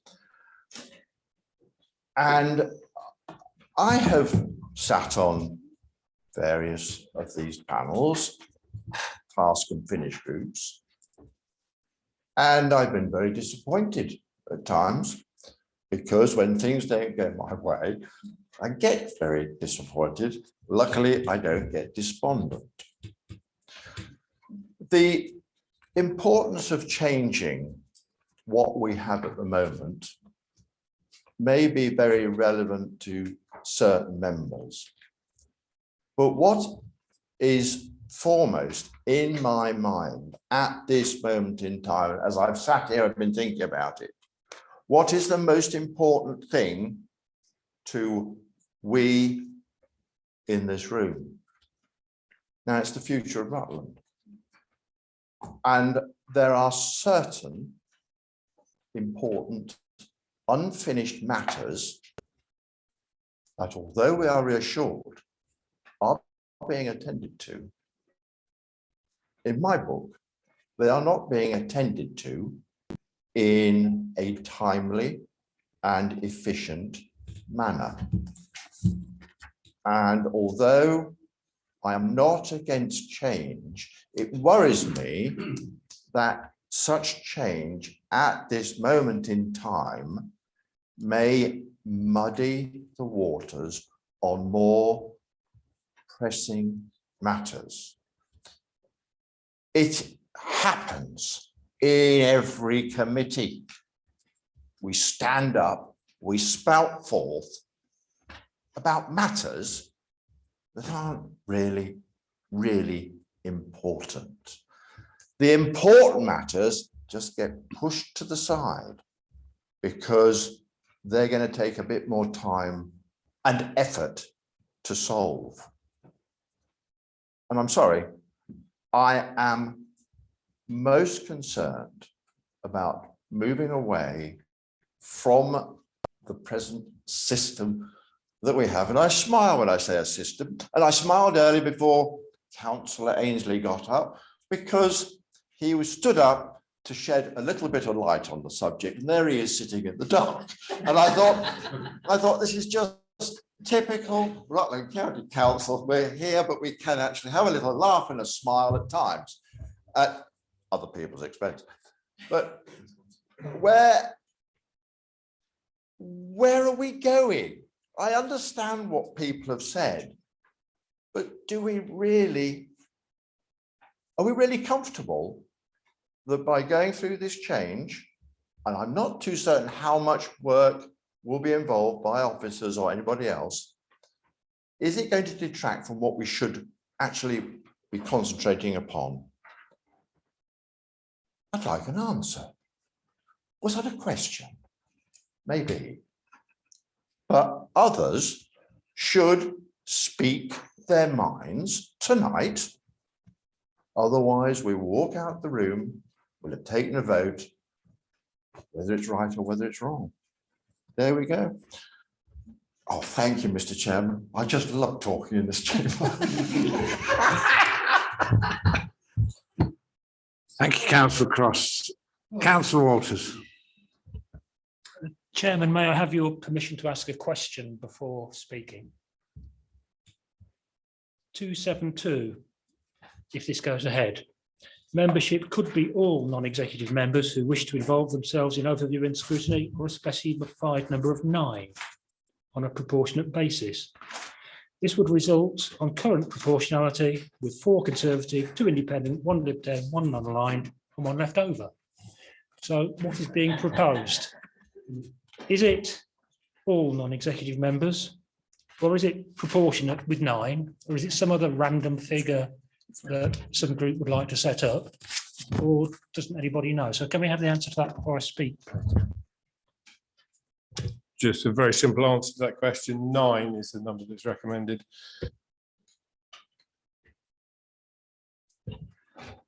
Anybody Thank else? you. Oh, you're coming back, sorry. Can Yeah. now speak. So I hope everyone on this side of the chamber has read that. So will there be presumably 4 members of scrutiny from this entire side of the chamber. Further, Chairman, I think this whole thing has been rushed through.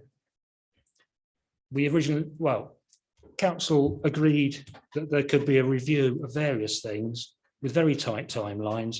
And this one, let's face it, is being pushed through so that they can try to make it happen before annual council. There's no other good reason why it has to be done tonight or in the next 4 weeks. We have not resolved all of the issues. I certainly hope no one on this side of the chamber votes for the recommendation, that is for sure. There's not enough information on the actual structure, how it would work. I can't support it. And by the way, scrutiny is working much better than it ever did anyway. So why change it? Thank you, Chairman. Councillor Oxley. Thank you, Chairman. I would like to move an amendment that we. Oh, Councillor Baines, did you want to say something? Sorry. Sorry, Chairman. If I was going to speak to the substantive motion, okay. But if Councillor Oxley is prepared to wait for his amendment, I will wait. If I may, Chairman, thank you. I've got a very simple question for members. Which would you prefer, and how effective do you think you would be to be asked by your group leader to serve on a panel because of proportionality, or be able to volunteer on something that is keen personal interest to you and you could serve on a task or finish group? In a moment, Chairman, or fairly soon, I trust, we will be voting. I hope we will vote en bloc, because if we vote simply on one, we have virtue signalled. If you look at those proposals carefully, you will see that they are logical in progression. They take the current situation and then move forward to it. And I think from the point of view of tomorrow's meeting of the CWRG or whatever it is, I know it's death for acronyms, Council Cross, so I'll say RIP, but Council should be steering the tone of that meeting, not the other way around. And so therefore, I think it's very important that we do take a decision tonight, because that will give the steer to the group. And I am repeating myself, Chairman, and I'm sure you will stop me, but please don't let process get in the way of progress. So I hope, members, you will decide to support the recommendation as put forward. Thank you, Chairman. Thank you. We'll go councillor Harvey and councillor Burrows. Thank you, Chair. I haven't written any notes. I obviously just before coming into getting the portfolio, I was chair of Adults and Health.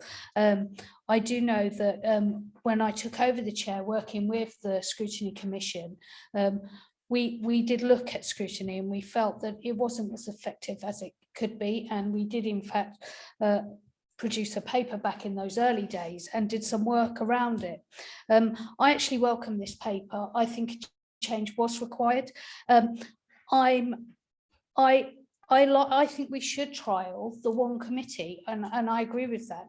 If it is just for the year and we have the chance to change it, obviously we need to iron out some specifics, especially around where health sits specifically, and the legal duty within health scrutiny and the unique powers they have, which is vital in this coming year. And I take Councillor Cross is not on that, the fact that the changes to the ICS and things, it is vital that the health is still strong, and I'm sure it will be. And that is something for the group tomorrow to come up with. But I would welcome this because I do think it will give us a new way of working, and I will welcome the scrutiny and with whatever scrutiny decides. Thank you. Councillor Burrows. Thank you, Chair. It's really to respond to Councillor Baines. When I was elected, I was put on the Children and Young People Scrutiny Panel because I have an interest in that, and my charity. What I didn't know about was scrutiny, and I didn't do a good job. So I came off that.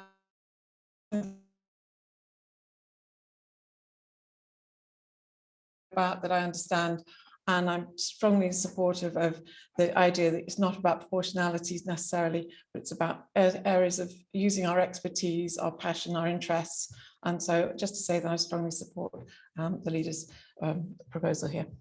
Thank you. Sorry, yeah, Councillor Powell. Thank you, Mr. Chairman. I'm responding to Councillor Cross because I would never like to sit here and be called a muppet. Be called a muppet. I'm really pleased that we had this debate this evening because I think this is a really excellent debate about the role of scrutiny, which, having been elected in 2019, I must admit I was puzzled for quite a long period of time because I could not see what it did and how it worked, and it seemed to and to me, the emphasis is holding the executive to account, focused recommendations. I was mystified what a call-in is because I never saw one, and I appreciate we've had a pandemic and a few other things to cope with in the meantime. We obviously have debated this at quite some length on the Constitution Review Working Group. And I've listened to the debate this evening actually of interest, and I can see the concerns of changing from a current system. But I think it's more about the way we view scrutiny. And I say I'm heartened from the comments tonight that actually how important members feel it is. I think it's more about looking at it a bit differently. It's not really about whether we have 3 committees, 6 committees, or 1 committee. To my mind, it's the whole approach by everybody, by members, by officers, by cabinet, by everybody. It's the whole approach, which I think has been demonstrated tonight. So I am supportive of let's try a new way, because I think that has generated this debate, and I think that will generate a new approach that we can actually really have a look at. And as I say, I'm heartened by the whole attitude and the opportunity to debate this tonight. And I am now a lot clearer, and I have seen scrutiny working. I have actually, from what Councillor Fox has said, and I commend that, I have actually seen scrutiny working better in the last few months. So I'm heartened by that, but I think it's worth trying a change of approach to re-galvanise the whole process. Thank you. Thank you. Anybody else wants? Councillor Brown first, and then Councillor. Thank you, Chair. Point of information, first of all, a task and finish group is currently politically balanced. So I think that's an important point to make at this point in time. Now, council may decide in some future date not to do that. But I just make that point just so members are aware of that. I think there have been some words used this evening, a leap of faith. And my worry is this is a major leap of faith by members. We're being asked, I think we're being asked on a very vague promise of a great new future. And there's no detail as to how this new scrutiny committee and its subgroups and subcommittees and working parties and single issue groups and task and finish groups will operate. How will that operate? How will it come together? Who will control that? Will it be the scrutiny commission? What's the impact of council involved in that? Who agrees to the establishment of these? What are the terms of reference? What control will be over them? Remembering currently that every task and finish group, and we only can have one at any one point in time. Again, that's the constitution. If the council wants to change that, it can be changed, but we only allow one task and finish group at any one point in time. I'm sure there was a good reason for that, and maybe some of our more mature members will remember why that was decided. So I think that's another point. I feel that we're being asked to make a decision on something which we have no idea which may end up, and you're relying on the Constitutional Review Working Group to come up with some ideas on that, along with officers, in the next couple of weeks, so that we can vote on it in May. I agree with Councillor Walters. I think this is being rushed and rushed wrongly. The timing, I think Councillor Fox made a very good point in timing. We don't know what we're doing yet. Yet in May the 11th, I think it is the date, we're going to have a meeting, not May, it's not May 11th, it's early May, we're going to a full council meeting, and we're going to make a decision on this. And then we've got to change the processes that we have, bring together that committee, then think about what we're going to do in terms of subgroups and working groups and subcommittees and single issue groups.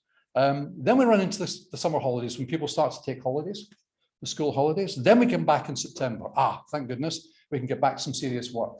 September, October, November, December, 4 months.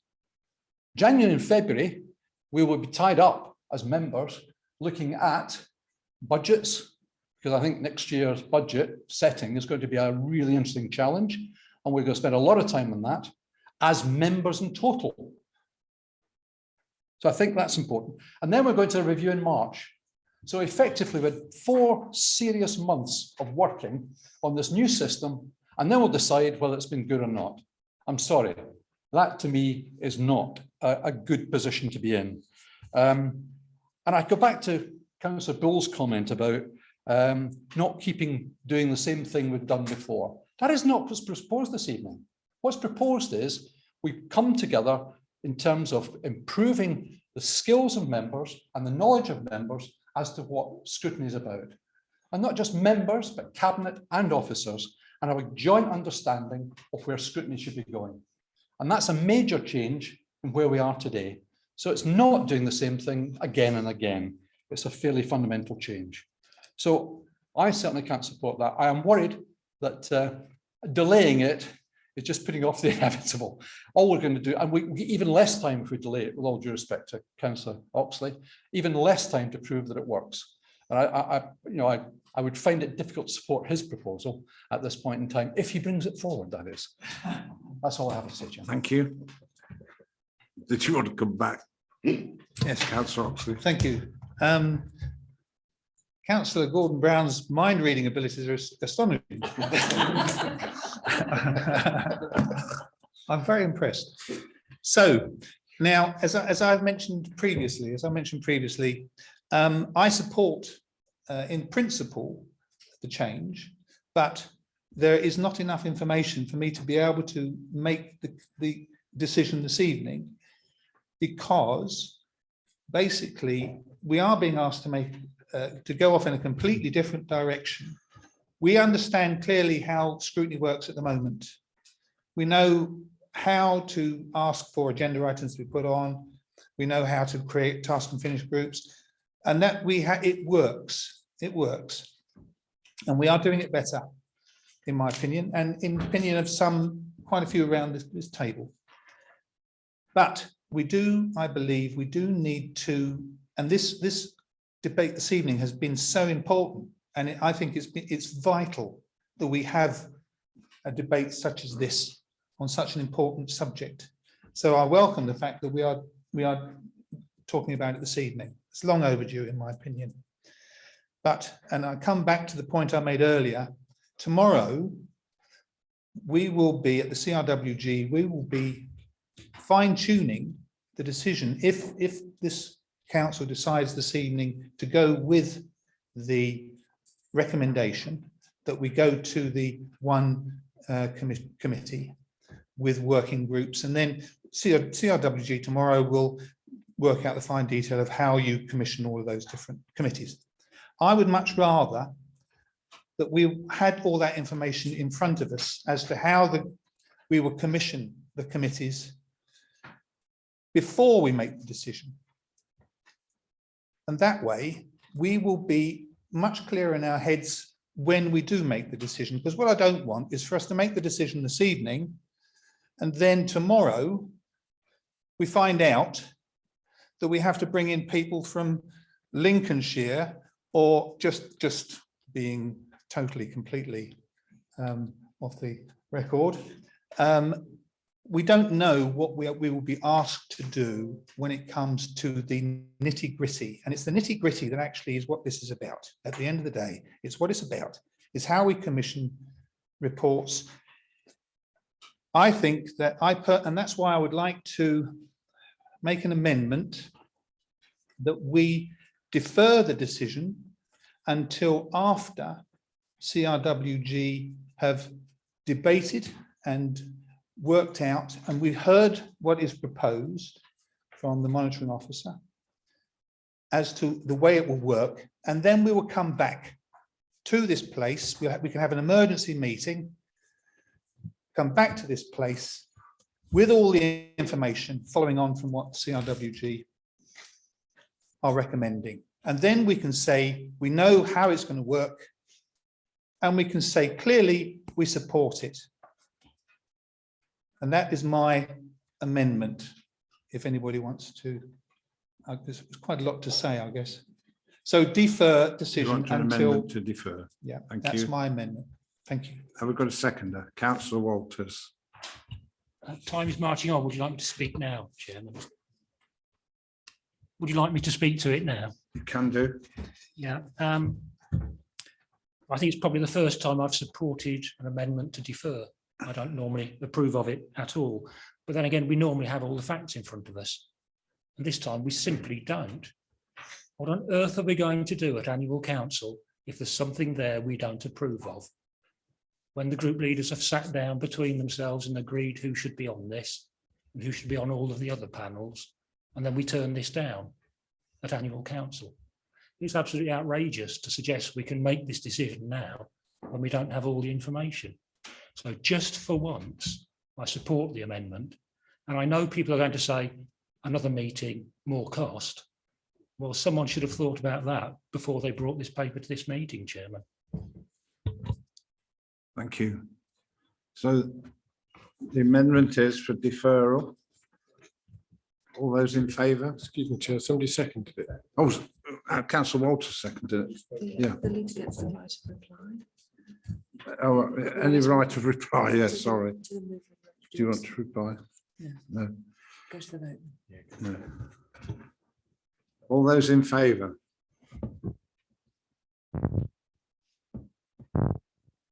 I'll go with it, I think. 10, Chair. Got me. Oh, sorry, 11. Against?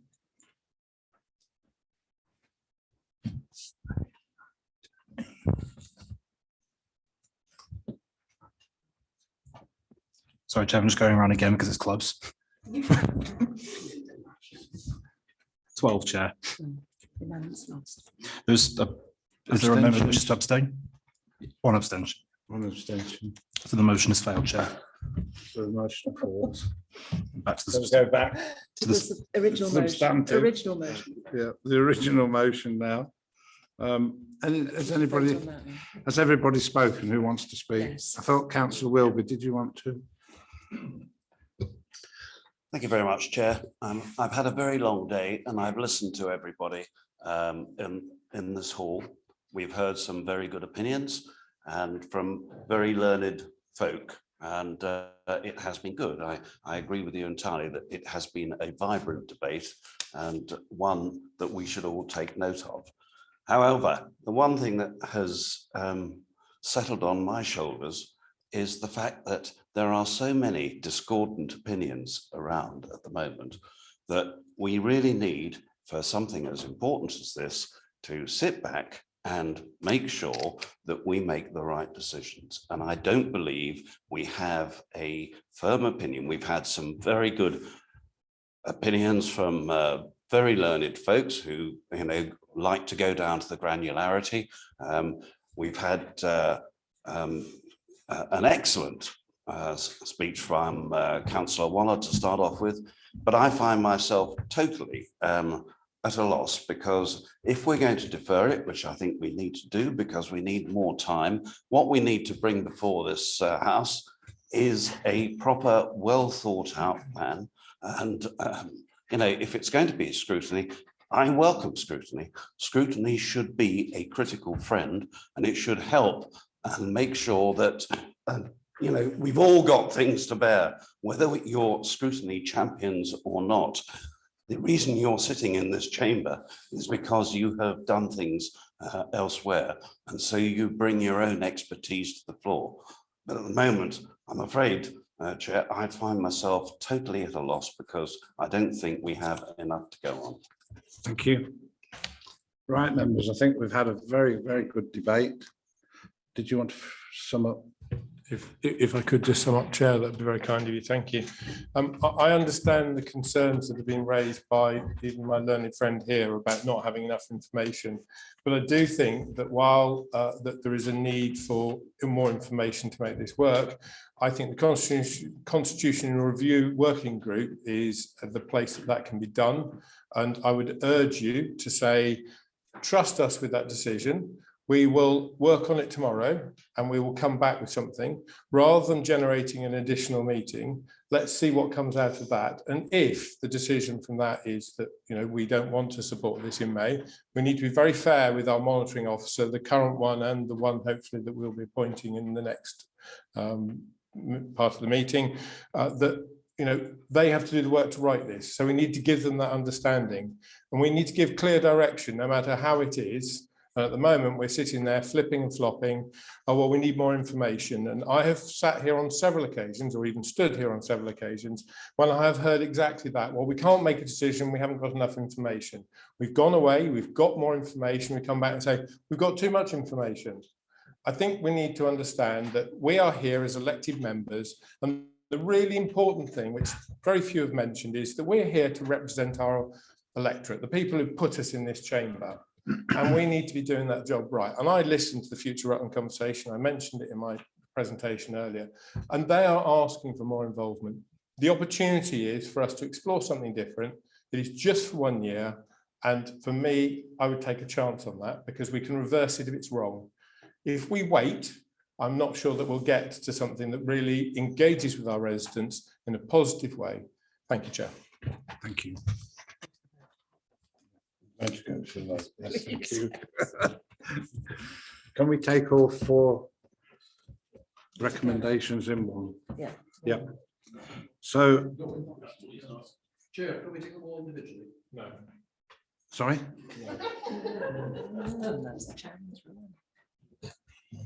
Chair, can we take them individually, please? And I'm sure the leader doesn't have the sole voice in this chamber.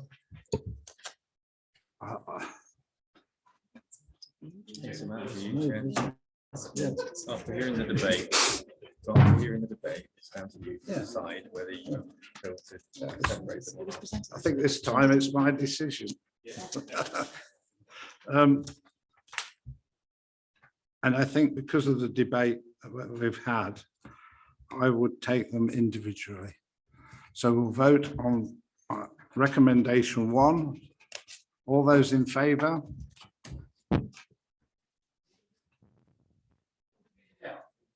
Yeah, use your down. The council relaunched the scrutiny function championed by the Scrutiny Commission, the leader of the council and the chief executive with the Rutland Scrutiny Improvement Plan, setting out the ambition and the expectations for the function based on the partnership of mutual respect, transparency and constructive challenge. All those in favour? That is unanimous, Chairman. Unanimous, thank you. Recommendation 2, the council shall move away from the existing 3 committee and commission system for overview and scrutiny to a single strategic overview and scrutiny committee as outlined in 4.2.3 and detailed in Appendix A. All in favour?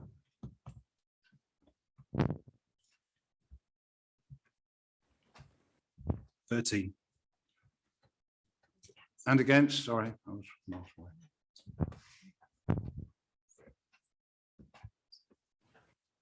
(9), Chairman. I thought Abstentions? Councillor Wilby. Abstentions. Councillor Wilby, just one, yeah. So that's. that. Sorry, I believe it was 10 against. Sorry, Chairman. Sorry? Could I just ask for the those against to raise their hands again? Just to Against. complete this? Yeah. Council, 5, 6, 7, 9. and then Councillor Cross was also against, I think. Yes, 10. Yes. Oh, you count? I counted Councillor Oh. Cross. Can we do it again, please? Councillor Cross is not paying attention. All those against. Could you, All those against. could we have all against, please, so that we know what we're doing? 3, 4, 5, 6, 7, 8, 9. Yeah, 10. 10. Yeah. I'll just count to 10. I'll just count to 10. It is 10. It's 10. Yeah. 10 with one abstention. Yeah. So That's it. passed. It's carried. Yep, that's carried. 3, that there will be a review and report back to council on the effectiveness of the strategic overview and scrutiny committee on March 2023. After a full municipal year's operation. All in favour?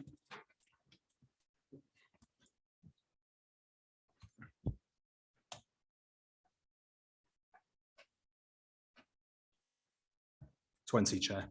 Against? Abstentions? 4. 4, thank you. So that's. Sorry, that's carried, Chair. And recommendation 4, the monitoring officer, in consultation with the Constitution Review Working Group, be authorised to make the necessary and consequential changes to the Constitution as part of the pending review of the Constitution, subject to approval by full council. All those in favour?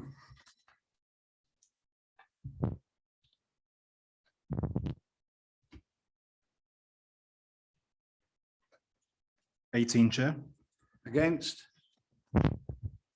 4. 4. Abstentions? 2. 2. And that's carried, Chair. So that's carried. So all 4 recommendations are carried. Thank you, members. That was a very, very good debate. And I hope whatever happens in the future, it will be for the benefit of the county of Rutland. Item 16, the appointment of Director of Law and Governance. Councillor Hemsley. Thank you. Just picking up on your last comment, it is down to us to make sure it works. Moving on to item 16. Thank you, Chair. We agreed to fill the role on an interim basis after the resignation of Phil Horsfield, and Marie Rosenthal was appointed as interim on the 11th of October 2021. The report covers the recruitment process, and at the meeting of the panel on the 11th of March, it was a unanimous decision, and since then all the relevant references have been carried out, and Angela will start in May to allow for a handover between Marie and Angela. Cabinet are all in support of this appointment. So I would like to ask Council, on the recommendation of the Chief Officer Appointment Committee, approves the appointment of Angela Wakefield as Director of Legal and Governance and Monitoring Officer. Thank you, Chair. Do I have a seconder? Councillor Bull. Members, anybody want to speak? No? All.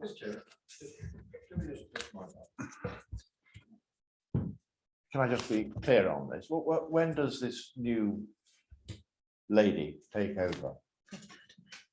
23rd of May. 23rd of May. Is that after or before that annual council? After. After. After. Oh, that's all right. So Marie, our present one, will still be here. Yeah. Excellent. Just wanted to be clear on that point. Oh. Just so I know I can embarrass her at some stage. Thank you. Thank you. Look forward. So, nobody else, all in favour? That is unanimous, Chairman. Thank you very much, members. No urgent business, so we'll conclude the meeting at 9:25. Thank you very much for your attendance.